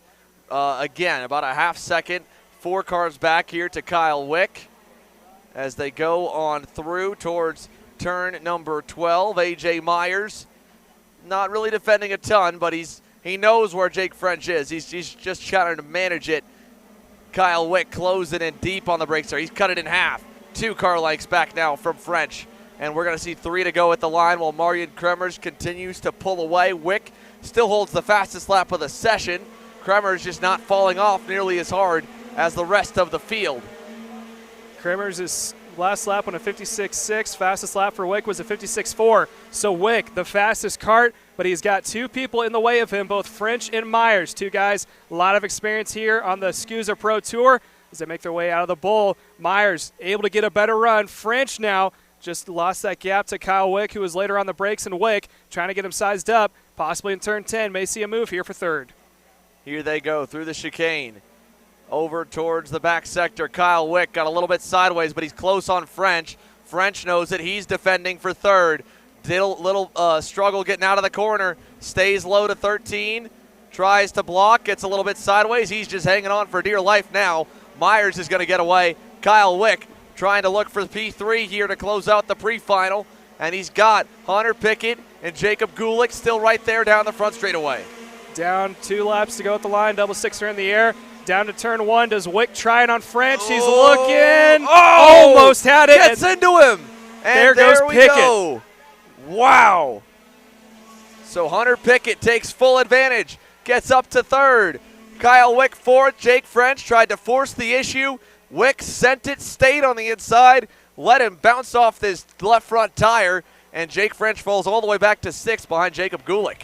That's going to go to the favor of Pickett. He is now up into P3 right behind Myers. Not enough time to catch back up. But let's see, Kyle Wick, is he able to get around Pickett? Remember, Pickett is a teammate to Jake French. They'd love nothing more to be on the same row with each other. But right now it looks like PSL has got a 1-3-6 at the moment. Yeah, Hunter Pickett here has just kind of been smart. He's avoided the chaos. One of the elder statesmen here in the pro shifter class is Hunter Pickett. Kyle Wick and Jake French were going at it right there, and French again ended up in the weeds. All the way out in the marbles as they were 3 wide. Pickett, seeing the white flag, just needs to hang on for one more time to hang on for P3, while A.J. Myers has actually run down Marian Kremers a little ways. He was quicker than him the last couple laps. Kremers dropped off half a second. He's definitely trying to take it easy on his stuff. A.J. Myers trying to see where he might be able to manage the equipment and also pull that gap back to P3 as Kyle Wick is a cart length back from Pickett. He'll have 1, maybe 2 more shots. Good exit of the bus stop to the chicane. Do they fight for third into 12? Pickett blocks, coming to 13. Kyle Wick's last opportunity is trying possibly a crossover. He gets it set up, tries for the outside, comes down there door to door. Pickett loses a spot. Wick moves up into P number 3. And Kyle Wick takes the spot. Marian Kremers hangs on, but he's got company coming later today. Marian Kremers wins the pre-final in pro shifter. Myers second, and what a last lap move for Kyle Wick. He gets the job done for third on Pickett. A nice crossover move. Pickett finishes 4th, Gulick 5th, Jake French in 6th, David Greco 7th. And let's go through the rest of the finishing order here as Marian Kremers crawls his way through the bowl. A nice and steady start to Sunday, but he's going to line up alongside the driver that he made contact with in yesterday's main event. Down the order here, none of the main drivers that we've talked about having a DNF, so all of our superstars in Pro Shifter will all line up near the front as they try to battle for that $2,500 to win purse, that $3,000 to win the overall bonus. Wick, Pickett, Gulick, French, Greco, Musgrave, and then Greenemeyer and Connor Wick round off your top 10 here in the Pro Shifter presented by PSL Karting Pre-Final. We'll get some of their thoughts there, talk to a few of the drivers when they get through the scale line. When we come back, X30 Junior getting set to go green. Live from Utah Motorsports Campus, it's the SuperKarts USA Pro Tour.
USA, a top-level performance team with unmatched hospitality, offering a full-service driver development program with year-round testing available in Miami, Florida, and the official North America racing team of Parolin Racing Chassis. Chassis and parts available at ParolinUSA.com.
Welcome back here for X30 Junior. We are set to go racing once again here in a shakeup in the starting grid. Aiden Ingrata, your leader here, or pole sitter from qualifying, looking to go a little bit better than yesterday. It was a decent day for Ingrata, but a guy who has been synonymous with the top step of the podium and just the podium in general in 2022 and 2021. He'd count probably yesterday as a bit of a miscue or a bit of an off day where he was still inside the top 5, top 10 and battling, but maybe not as dominant as he would like to be. He was close there at the end once he finally got going. Jensen Burnett, on the other hand, he's had a standout weekend. What a phenomenal weekend it's been for Canada altogether. It's an all-Canadian front row. Burnett aboard the RPM Tony Kart lines up alongside the Speed Concept CRG on row number 1. Brandon Carr in the Team Benek EOS kart. He's had great qualifying pace, not so great race pace so far this weekend. Can he turn that around? He starts third. Ernesto Rivera in the RPG Cosmic. Got a silent weekend. Solid, not bad, not super. He's looking for a good weekend to turn to a great weekend. Rolls off P4. Max Taylor, Jesus Vasquez Jr. row 3. Caleb Gaffera and Max Garcia, they're on row 4 with work to do. X30 Junior into the tram lines, looking for the green flag. And we're green down to turn 1. And Aiden Ingrata and Brandon Carr get away early with a nice jump. Jensen Burnett trying to slot in line to third. He does. One driver way off the racetrack there at the exit of turn 1, but they all stay clean and green. Nobody turned backwards so far. Carr trying to hang in there tough. He's going to lose one spot, it looks like, as they go through the bowl. Side by side, Max Garcia along with Rivera. Rivera gets through, and Burnett hangs on to P3. Yeah, for a moment, Garcia starting to P8 was 3 wide. He was able to get it sorted back out. But now we got a top 2 breakaway, Carr and Ingrata. As you said before, Ingrata didn't have the best weekend so far. He's looking for redemption right now. He's got a little bit of a break between the karts from behind, although I say that a little too soon. Both Carr and Ingrata starting to come back into the grips of that mid-pack. At this point here, coming to the final corner, Aiden Ingrata, 1 car length back to Brandon Carr. Down the front straightaway. Towards turn number 1 here, half a second into the first corner. Ingrata and Carr through turn number 1. Jensen Burnett in third. Max Taylor fourth. Right behind him there aboard the Alonso kart. We've got more, and they go through the bowl section, out of it here, and towards the back straightaway and the bus stop here. 9 laps, pushing 8 laps to go. Next time by, Aiden Ingrata and Brandon Carr single file. We'll go side by side here and send it on down to Jenna Tommy as she has caught up with rookie Parker DeLong to check in with how his weekend's going and catch up on his pre-final, making his pro shifter debut here this week. Jenna? Thanks, Xander. Here with Parker DeLong, you raced shifter last weekend. You also did it at Stars, but this is your national debut. How's it been going? Yeah, I mean, we've had a pretty good weekend going so far. I've had some pretty good starts. I mean, that's where I'm at. My starts are, like, insane, but my tire pressure falling off a little bit, but I think we'll be there for the main. What's it like racing with people that are so much older than you? You are very young. I mean, it's kind of cool because I get to show up on these older dudes, so it's kind of cool because I like to pass them and they kind of get mad. So, what's your goal for the final? My goal is to get top 5. Awesome. Good luck with that, Parker. Thank you. Thank you. Back to you guys. Thank you for that, Jen. As we go back to watching the race at hand with the X30 Junior, not a lot has happened in the front two. Still Ingrata and Carr out in front, but Jensen Burnett, who started on the front row, trying to see if they can't make their way back up into P2. Burnett sends it down the inside. Carr falls back to third. Burnett now moves up into P number 2. Let's see if there's going to be a pass back. Carr decides to stay in line, but keep an eye on Max Taylor, who is leading that second pack. Behind, they have Jesus Franquez Jr. and Ernesto Rivera also up into the mix, trying to see if they can't crack back up to that top 3. But the top 3, a little bit of space. Point still goes to Ingrata, who has led every lap from the start.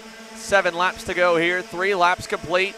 As you mentioned, Ingrata still has yet to see a challenge for the lead. We've got passing back behind him there. That is Max Taylor losing out to Jesus Vasquez Jr. aboard the Nash Motorsports Alonso kart, it looks like. And then behind him going on by was Ernesto Rivera as well. So both of them 5th and 6th, now 4th and 5th. Taylor back into the 6th spot. Loosely tied together, a 7-car pack going back to Max Garcia at the end of the train. Caleb Gaffera's purple, but he started 8th and got a terrible start, got pushed way wide. He's the fastest driver on the racetrack, still working his way back up as he goes by on G3 Argyros for 8th, and there's a pass on Vasquez Jr. by Taylor to get by him. So Vasquez Jr. now under pressure from Garcia and the 2 KRs. Single file over towards the back sector. It's a little bit of a front 7 running together, but there's 3 karts out in front that are slowly pulling away, and then a 4-kart battle for 4th. Angrada still out in front over Burnett and Carr, running 2nd and 3rd, making their way down to turn 1. There's a good view of that second pack. Leaders going by at the top of your screen. Angrada out in front, but look for Burnett, trying to see if they can't make their way to that top running spot. And we just missed it there as the leaders went on through. Jesus Vasquez Jr., I believe he may actually still be on an OTK. Just looks very reminiscent of an Alonso kart kit with that yellow on the front of the nose and the same KR bodywork that they've been using versus the OTK bodywork that's come stock with the go-kart. So either way, he was able to push Max Taylor by on Ernesto Rivera. They freight trained him. Unfortunately, that's allowed Brandon Carr and the top 2 to pull further away by about a second. And now there's Garcia. Late move on the brakes on Rivera. Drives him to the edge. Makes sure he can't get by him. Now Gaffera going to go on Garcia. And he gets into Garcia, and the bumper gets hooked. And Gaffera's in the dirt. Caleb Gaffera, late move on the brakes on Max Garcia. The right front bumper got hooked behind the tire, and it cost him a ton of time. And now Caleb Gaffera will drop to the back. It's also going to cost Garcia. It saved a little bit of time, but it's going to cost him even more so. Still runs in the 6th spot, but he's got some work to catch back up. There's a good shot. Again, mid-pack battle starting to separate out, and we go even farther back. That is behind Garcia. That is Teddy Musella, Ernesto Rivera, and Stephen Miller all up in the mix. Oh! Contact Cooper. Shipman knocked off into the dirt. And Cooper Shipman's going to lose a number of spots there. He was 10th across the line, was making up some good time. Now he's going to lose quite a bit of time and quite a bit of positions as he drops in line way back from the field. 4 to go this time by. Pass for the lead coming up right here. Jensen Burnett down the inside. Makes it stick, and Angrada falls back to 2nd. Angrada there he tries for goes, the pass right back.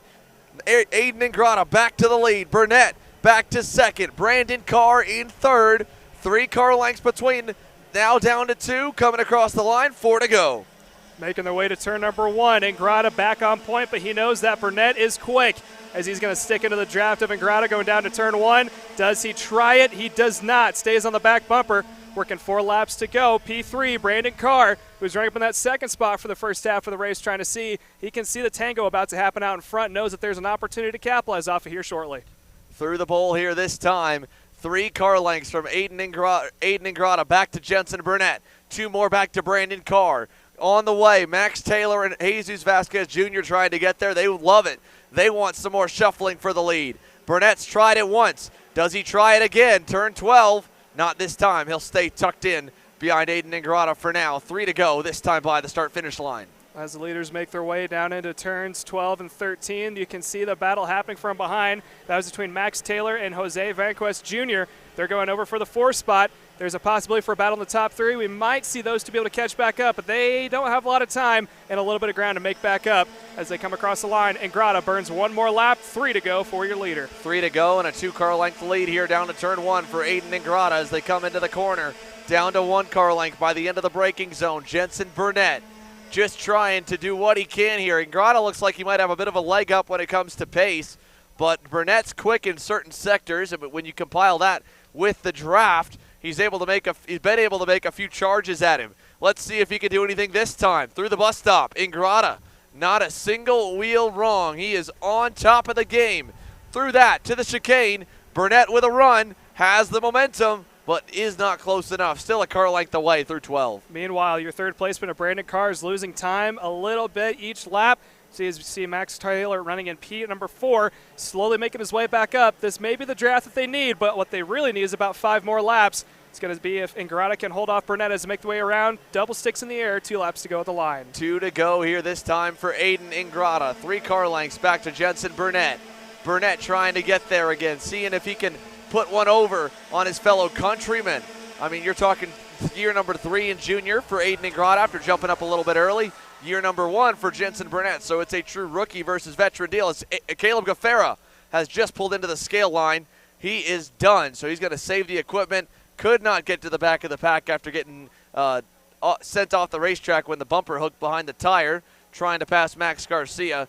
He'll sacrifice the day and go to the tail for the main event, see if he can work his way forward with a couple less laps on the tires. 2 to go, coming to the white. Ingrata still managing the gap nicely here. Doesn't need to block. 2 car lengths back to Jensen Burnett. A second back to Brandon Carr, who's actually getting reeled in pretty quickly by Max Taylor. There could be a battle for third on the final lap also. You can see the battle happening at the bottom of the screen. Here's the 2 leaders making the way towards the front. Ingrata needs to hold off just on the straight.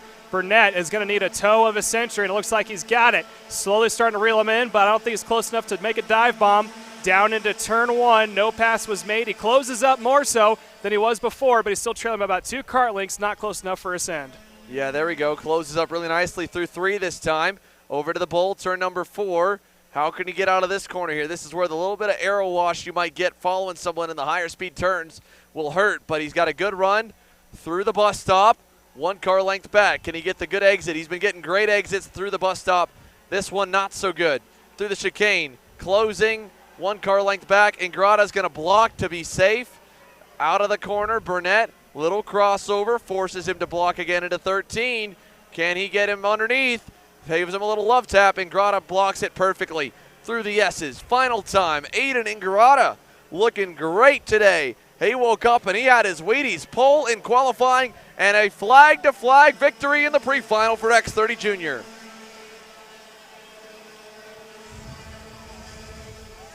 Yeah, awesome stuff here for Aiden Ingrata today on Sunday. He's looking fantastic. Jensen Burnett, P2. Brandon Carr again able to hang on in the closing stages, just 1/10 of a second up on Max Taylor's group as he falls to a 2.5 back from the leaders in just about 5 laps. 3rd for Brandon Carr, 4th Max Taylor, 5th Jesus Vasquez Jr., 6th Max Garcia, 7th Ernesto Rivera, 8th Stephen Miller, 9th Cameron Brinkman, and 10th up 4 spots was Charlie Smith. G3 Argyros got through a little bit that time, but didn't make up a ton of speed. And as the field will work its way to the scale line, we'll go to a commercial break. When we come back, some interviews following your X30 Juniors, previewing your X30 Pros, and getting us set here for the pre-final as the X30 Masters and Shifter Masters will take to the racetrack.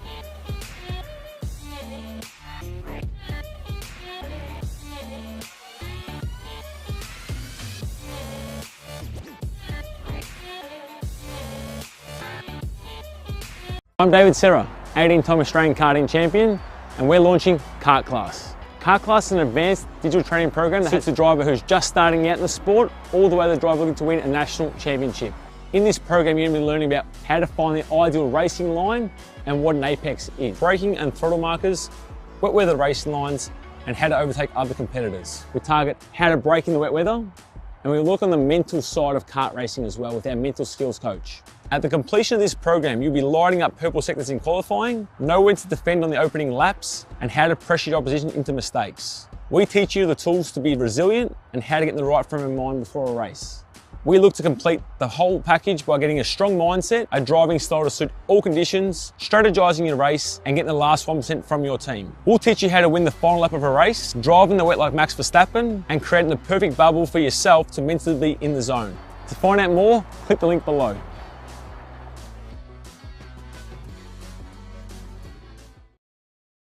How you doing? My name is Mike Doty from Mike Doty Racing from Orange County, New York. We're about an hour north of New York City. We're a full-service kart shop that we supply IAME, Rotax, and all rock engines.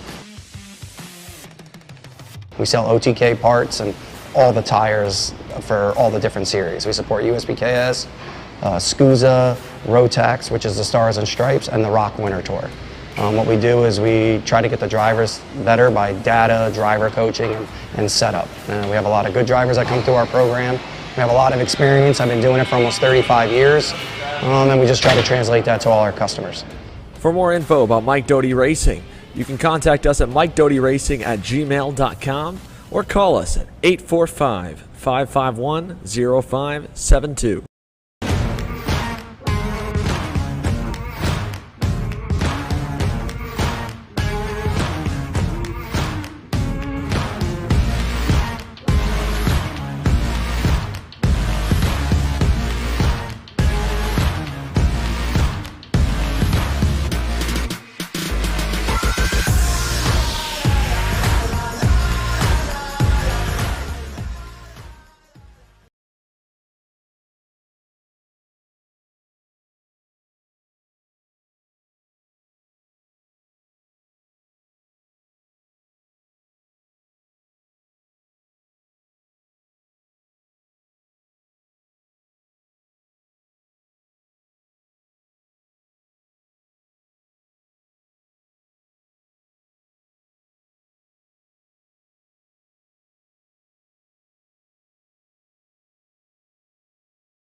As we are green now here with the Shifter Master class and the X30 Master division.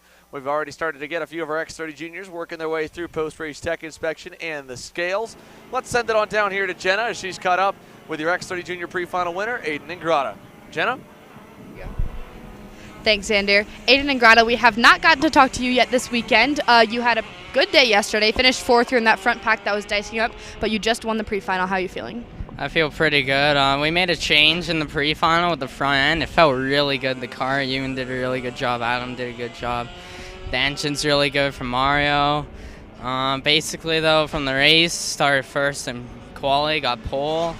Got into lead in the beginning. Around lap 7, Jensen passed me, and then I passed him right back. And then the last couple laps, I blocked a little bit for first and got first. Yeah, it seems like if you had one more lap, he passed you on the outside after the checkered. Do you think if you had 1 or 2 more laps, that would have been a better fight? Yeah, if we had 1 or 2 laps, I'm pretty sure Jensen probably would have cleared me going into turn 1. And yeah, it probably would have been a better race. Where are you hoping to end up for the final, or where do you think, what do you think the top 3 will be? I'm gonna take a guess. Me P1, Jensen P2, Caleb P3. Great guess. Good luck in the final. Thank you. Thank you. Back to you guys. Thank you, Jen, as we're now watching the X30 Master and Master Shifter making the way go around. Robert Feege lost the whole shot on the start. He finds himself in P2. Michael Gosh currently leading the way for your shifters. Lap number 2 out of 10 is just now complete, so there's 8 to go at the line. Mario Barrios seems to be the only card on track for your X30 Master. Mike Rollison is not joining him today. Still have 8 more laps to go. We got more interviews yet to come here from your X30 Junior along with your X30 Pro class as we get set to mark the field of how we're going to roll off here this afternoon. Until that happens, we got one pulling off. Looks like Barrios decides to come a little bit early, so there's 3 carts out on track of Michael Gosh leading the way over Robert Feege in P2 and Ken Schillings running in the 3rd spot. Yep, and they'll continue to make their way around. We'll continue to have the sound up here as well. We queue up more information for you here for the X30 Pro class as they get set to go green. Their grid is beginning to fill up just a little bit with your X30 Pro drivers, and we'll catch them on their way to get their thoughts for the pre-final here today.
So while the Shifter Masters and X30 Masters continue to get ready here, let's send it on down to the grid. Jenna's caught up here with Frankie Mossman again as he gets set to go back into his X30 mindset. Jenna? Thanks, Xander. Frankie, you're running double duty this weekend. Kendall talked to you earlier about your KA. How's your X30 weekend going? I mean, it's going really well. We have a lot of pace. Just ran by myself in qualifying, so just going to try to hang it around the outside starting in 6, so not really ideal going into 1 and 2. But just want to be up there in the front pack rather than yesterday having to battle through. Same with in the KA, which it's a lot of fun, but sometimes there's some moments with the people in the back and it gets a little sketchy out there. Yeah, it definitely gets scary, and it also gets scary to watch. Have you had any struggles off of or aside from like battling with people this weekend? Blew up an engine this morning, my race motor, so it's had a bit of struggles, but got another one. Went back out there for qualifying and put it P6, so we're back in the mix, so I'm happy about that. That's good. How's the energy under the Bennick tent this weekend? We're really glad, man. They put in so much work, and it's just finally starting to pay off. I feel that we've been really underestimated, and so just put it up front and just want to do it as much as we can to try to fight for the championship. Yeah, that's awesome. If you could predict the top 3 for the final in X30, what would it be? I think it's going to come down to me, Fletch, and Ryan. I think it's going to be a good battle. Weinberg was also really quick too, so I think we're going to be good. That's going to be a great one. We'll take your word for it. Thanks, Frankie. Thank you. Back to you guys. Thank you, Jenna, here. And we'll go back to the on-track action for the Shifter Master Division as they work their way on through.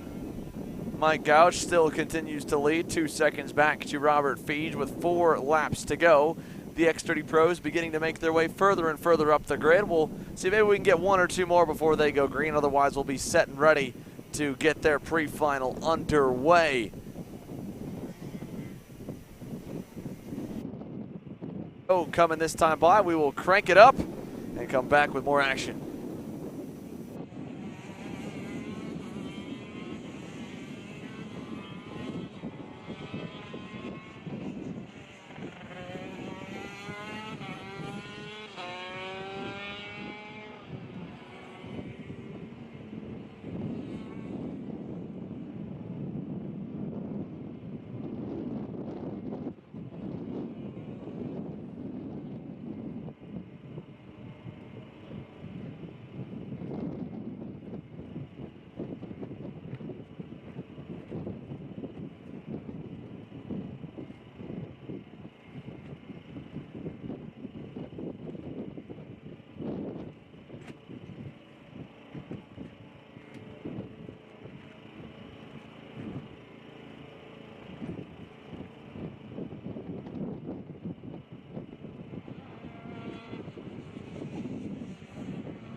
Down here on the grid with some more, Dalton Haynes has caught up with our Jenna Tommy. Let's go ahead and send it down here to Dalton as he gets set for what should be a bit of a upward climb here today.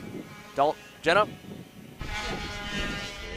All right, Dalton, thanks for coming. You qualified P23. How are you going to work your way back up to the front? Yeah, qualifying kind of sucked because our carb was messed up. We fixed it, it was set up wrong from today because we had our engine builder try to fix it and do some tweaks, and it just went the wrong way with it.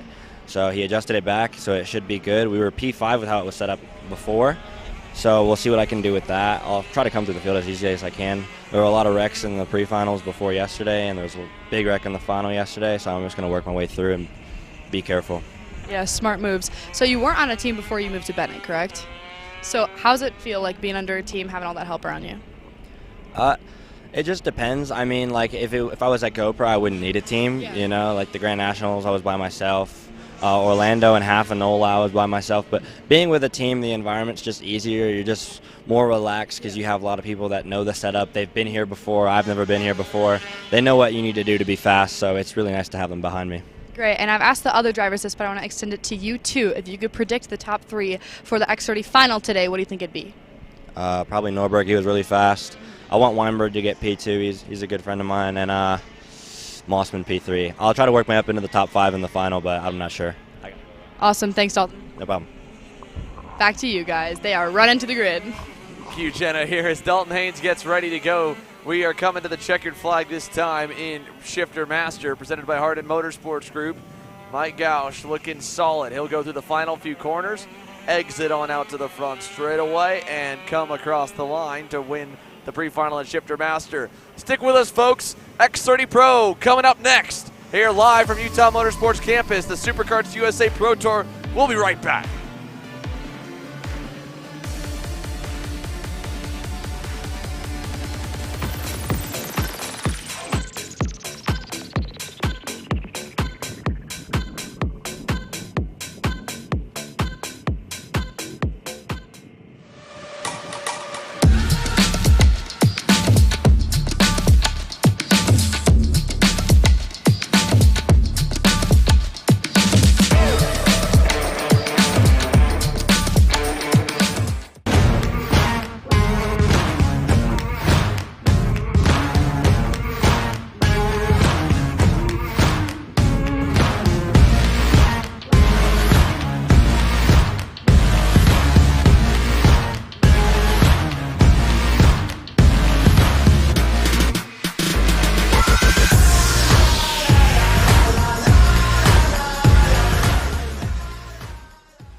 Hannah Greenemeyer is going to score the final win of the U.S. Pro Kart Series. Hayden Jones is a national race winner. Nate Cicero wins. Four-time champion Ryan Norberg winning Super Nationals 24. Winner, winner, winner. Are you ready to join one of North America's winningest driver development programs? Rollison Performance Group offers fully customizable packages that are meant to take your game to the next level. For more information, head to rollisonperformancegroup.com. It's about that time again. The last pre-final of the weekend here in Salt Lake City, Utah. You can see how much the cloud cover is kind of covered up the skyline with the Rocky Mountains behind the track, but it is still sunny and bright as ever here at Utah Motorsports campus. My name's Andrew Clements, alongside me, Caleb Smock, getting set to bring you the X30 Pro pre-final here for Sunday. Ryan Norberg, 2/10 up on everybody in qualifying, dominant here through most of the day yesterday. In the final, got run down, had to fight for it a bit at the end, ultimately came out on top. Today, he's got his teammate Paul Bocuse on the outside. He's got Cameron Weinberg lining up to the inside of row number 2. And let's take you to the rest of the lineup you've got coming your way here this morning.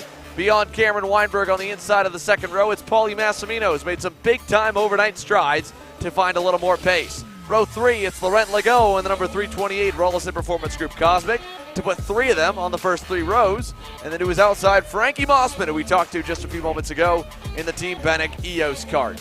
We go back to row 4, it'll be Pedro Hiltbrand, the former OK Senior World Champion, came up second, 1 spot shy of the top yesterday, rolls off P7, the inside of the 318 at Donovan Bonilla. Row 5, Hiltbrand's teammate Marian Kremers, who qualified quickest in the slow group, starts on the inside of Christian Brooks. Then we go back here to Zachary Clayman-DeMello and Jeremy Fletcher. My mistake, actually, Massimino, quickest on the slow group, but still quick as ever for Marian Kremers. Here we go into the lanes, looking for the green flag for the final pre-final of the weekend to set the grid for the X30 Pro Division. Down the front straightaway, Norberg, Bocuse, side by side on a big launch for the inside lane. Here comes Weinberg and Legault. Bocuse around the outside trying to get clear at least into third. He will, and we've got a few touching the dirt, but nobody crashing out yet. Oh, contact Massimino. Contact with, I think, Frankie Mossman. No, that was Laurent Legault hanging tough on the outside lane. He's gotten knocked off the racetrack. Just didn't want to give it up and paid the price. Massimino lost a little bit in it as well as Norberg leads over Weinberg. Yeah, that outside lane is kind of difficult to run it on the start. We've seen all weekend long, so kind of stuff like that's expected. But right now we got a great 3-kart battle. That is Weinberg able to break up the 2 Rollison Performance Group's karts running in P2 with the teammate of Ryan Norberg, Paul Bocuse, out in front. We've seen this before. He can be deadly if he's given a clean track and no pressure from behind. Well, here's the thing. We know Cameron Weinberg is on the a dang near identical package to Cole Kleck of what Kleck had on all weekend. In the same tent, same chassis, same engine manufacturer. Seem to be the only one to hold a candle to the Rollison Performance Group AVP Cosmics are these Speed Lab engines, Speed Concepts Racing CRGs. And right now, Cameron Weinberg has Norberg in his sights as he tries to hunt him down through the bowl. Here they come on out of it now, and we're watching as well Paul Bocuse closing up because behind him in 4th, Frankie Mossman. He's gone by Pedro Hiltbrand and company, but he's got a long way to get up to the top 3 here, and Hiltbrand I don't think is going to wait. I think Pedro Hiltbrand's going to go right here, right now. Turn 12, looking inside. Here he comes. Hiltbrand through for 4th. Hiltbrand's not going to be under pressure there from the teammate of Weinberg, of Frankie Mossman. Mossman had a good run in KA. That was a good way to break off the rest here and get ready for this X30 Senior event. He is now on the back bumper, pushing as make the way the back parts of the track, and you can see a 3-kart breakaway. Norberg, Weinberg, and Bocuse. Bocuse trying to catch up to Weinberg to put the pressure on to assist his teammate of Ryan Norberg. Here comes Marian Kremers to the bumper of Frankie Mossman, pushing him down the straightaway. He'll stay tucked in line as this group is 4th, 5th, and 6th. Going back to ZCD, Zach Clayman-DeMello there in the 7th spot. Kremers trying it on Mossman. Can't fully get clear in turn number 3. He backs out of it there and loses a little bit of time, as does Mossman to Hiltbrand. 2 laps complete, 8 to go up front. It's a dead even lock, a game of inches. Weinberg half a tenth better than Norberg. Bocuse half a tenth better than Weinberg as they're working their way through. Hiltbrand leading the next group. Here comes Kremers again. This time he's through. Oh, Mossman trying to get himself clear, and he does. Frankie Mossman fighting hard here for 5th to the KZ World Champ and Marion Kremers. Zach Clayman DeMello just watching, and then back from him, it's Paulie Massimino and Christian Brooks. Massimino and Brooks didn't have the best start. Brooks having a fantastic day today compared to yesterday. Looking for him to possibly work with Massimino. Massimino, I'm sure, is frustrated with that start and trying to recover as quickly as he can. Meanwhile, as this mid-pack battle continues to go on, top 3 pull away even more. Yeah, Pedro Hiltbrand here still trying to keep the gap. Marion Kremers all over Frankie Mossman, looking for a way by to get into the top 5. He knows ZCD is looking close there behind him as Clayman DeMello on the Parolin having a nice debut on that chassis here today and this weekend. Looking decent through the bus stop here. All the way to the chicane. Kremers is going to have another shot at him. He's right on his tail. Looking inside turn 12. Going to go easier this time. Mossman knows he's coming. He'll just let him go as Clayman DeMello tried to follow. Ultimately couldn't do it. Now Massimino to the inside on Clayman DeMello. He'll get through, and Clayman DeMello lets him by. Paulie Massimino back to 7th. Clayman DeMello back to 8th. Brooks looking as well, and it gives Mossman some breathing room. Making their way on the front stretch yet again. There's a good shot. That is of Hiltbrand running in P number 4. Now he's got his teammate behind him, Marion Kremers. Let's see if they're able to catch back up. There's a good shot of that battle right there. That is just behind. That is Kremers, who is now trying to hold off Frankie Mossman, who would like to get back into the top 5. Yeah, Mossman obviously held Kremers up quite a bit. Kremers, after a couple attempts, finally got through. Now Mossman will have to worry about Paulie Massimino, who is starting to make, again, that charge back up after the contact with Laurent Legault sent him down the order a little ways. Legault got the worst end of it, but Massimino still lost some ground in the exchange. Clayman DeMello's there. Brooks is there. Blake Nash, edgier top 10, just ahead of Jeremy Fletcher, who's a little bit further off the pace today compared to where he was yesterday, running 11th in the RPM Tony kart. Up front, no changes really. Norberg pulled away about a 1/10.5 on Cameron Weinberg that time, and a 10th from Paul Bocuse. This time by looks about even for your top 3. 5 in, 5 to go. Pulls another 10th, moved that to 0.6 of a second. From Ryan Norberg back to Cameron Weinberg. Paul Bocuse again, 0.6 back to Weinberg, 0.3 make it 2 back from Weinberg to Bocuse there in 3rd. Bocuse has had a good weekend as far as pace goes. He was a major factor yesterday, trying to stay a major factor today. He is currently locked into the 3rd spot. Not enough to catch back up to put the pressure on Cameron Weinberg, but he is staying right there in case there's a mistake made by Weinberg. Meanwhile, Norberg, who went fastest last lap, still trying to stretch his lead as much as he can, but keep an eye on the 4th placement. Pedro Hiltbrand is closing up to the battle for 2nd. He's definitely getting there here. He's a little bit quicker than most of them that time by. The only guy quicker was Ryan Norberg, so Pedro Hiltbrand could get up to Bocuse and to Weinberg, especially if they try to battle at all. That would put Pedro Hiltbrand on the front row for the final, and with the pace he had in yesterday's main event, you could easily see Pedro Hiltbrand being a factor later on today. 4 to go. Norberg's lead continues at 1 second now, putting 0.4 on Weinberg and Bocuse last time by. It appears that the gap between Bocuse and Weinberg slowly starting to close. Now down to about a kart length and a half as they make their way into the bull. If they do start battling back and forth, that would be nothing more than music to the ears of Pedro Hiltbrand running in 4th. That would be great news for your leader, Ryan Norberg, who can continue to gap the field. And I can tell you right now, Ryan Norberg has talked about it in the past. He's complained about it a little bit too, with the level of pace that he has, that sometimes these guys will run him a little bit harder, or sometimes they don't, and they should. Well, you will not have to worry about Pedro Hiltbrand being aggressive. He is throwing wheels and side pods at everybody this week, and he hasn't crashed anyone fully out, but he has definitely shown some muscle and flexed it every time he's had the opportunity to. If he's 2 car lengths back, you better block the inside because he is coming. And I think he definitely could make a move on Paul Bocuse here before this one's over. 3 to go. Weinberg and Bocuse at 59.1s, Hiltbrand at 58.8. Down to turn 1, Bocuse inching ever so slightly closer to Weinberg, and now into the frame is Pedro Hiltbrand. 4, almost 3 laps to go this next time. Might just be enough time if Bocuse tries to make his one pass to get around Weinberg, and then in the weights and misting would be Pedro Hiltbrand. Here they come through the bus stop chicane. Cameron Weinberg, a kart length back to Bocuse. He's been trying to reel him in all race. Now back up to 2 as they exit through the chicane. Just missing a little bit on the pace here to get to Ryan Norberg. Meanwhile, Pedro Hiltbrand digging. He's the next best on the racetrack. He's still a little bit slower than Norberg as well, but not by much. Last time by, only about a 10th off of Norberg's pace. If he's in the tow, he's got a shot at him here later on today, but look at how much closer he's gotten already. 2 to go this time. He's going to have a chance at Bocuse here, probably this lap, if not for sure on the final lap. 2 to go.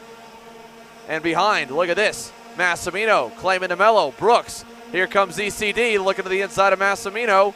That is going to be for 7th, and Clayman DeMello will get by in 1 as we go back up to the battle for P2. Looking down at the timesheet as well, Marian Kramer's also running competitive times. He is also faster than Weinberg and Bocuse. Not enough time for him, but if there was maybe 3 or 4 laps, he also might be a competitor for the top 3. As we say that, look who's now joined the party for the battle for 3rd. Pedro Hiltbrand has got a little bit of time here, and he might try to make a pass here coming into turn 11. Pedro Hiltbrand is 2 car lengths back from Bocuse. He's not going to be close enough to get him into 12, but he might be. Oh, a little bobble from Bocuse. That's not what needed to happen. Here comes Hiltbrand inside, looking, turn 13. Got him. Pedro Hiltbrand to the inside of row number 2. He might be happy to stay there. He might go for Weinberg for 2nd. Maybe thinking championship. I mean, he didn't have a great NOLA, but he could be looking for an outside run, and every position gets you a little bit closer. Pedro Hiltbrand digging on the final lap here, trying to get to Cameron Weinberg as they go for turn number 1. Ryan Norberg still leads through 1 and 2 by nearly a 2nd and 6/10 as of last time by the start-finish line. No big movers otherwise. Kremers has stabilized in the 5th spot. Mossman 6th. Clayman DeMello about 4/10 back from Mossman. You're seeing this group here for 2nd. Hiltbrand, 3 cars back from Weinberg going into the final sectors. I don't think Hiltbrand's going to have enough momentum coming into turn 12. He might be able to get it into 13 through that quick chicane, hard onto the brakes. Weinberg does not defend, but here comes Hiltbrand. He is on the back bumper now. Let's see if he's trying for a crossover going into 13. He does not. Continues to stay. He may be content with starting on the inside row after we've seen what the outside row does on the starts. I guarantee you, if Pedro Hiltbrand's on the inside, he's going to be throwing something at Norberg on the first lap in the final. So maybe not the best result Norberg would want. And that's wild to think as he wins the pre-final. But Cameron Weinberg 2nd, Pedro Hiltbrand 3rd, Paul Bocuse 4th, Marian Kremers 5th. We are going to have an exciting starting grid for the main event later today, even though this one a little bit more of a tame pre-final, similar to the shifter pre-main, with both of them having some rivalries and some aggressive drivers starting right behind the guys who won the session. Norberg, Weinberg, Hiltbrand, your top 3, and let's go down the rest here. Bocuse and Kremers round your top 5. Then it's Mossman, Clayman DeMello, Massimino, Christian Brooks, and Jeremy Fletcher at the end. Cracks the top 10 as Blake Nash gets dropped down to 12.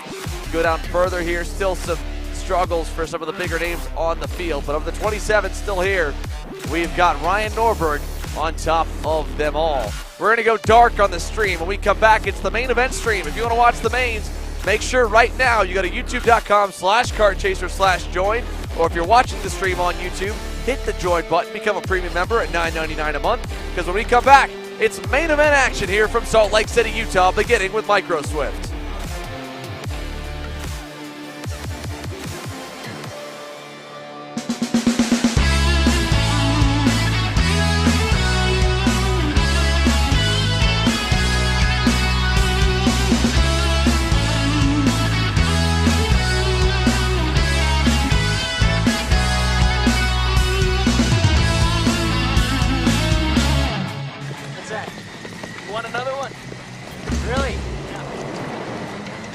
I feel the need for speed. Ow!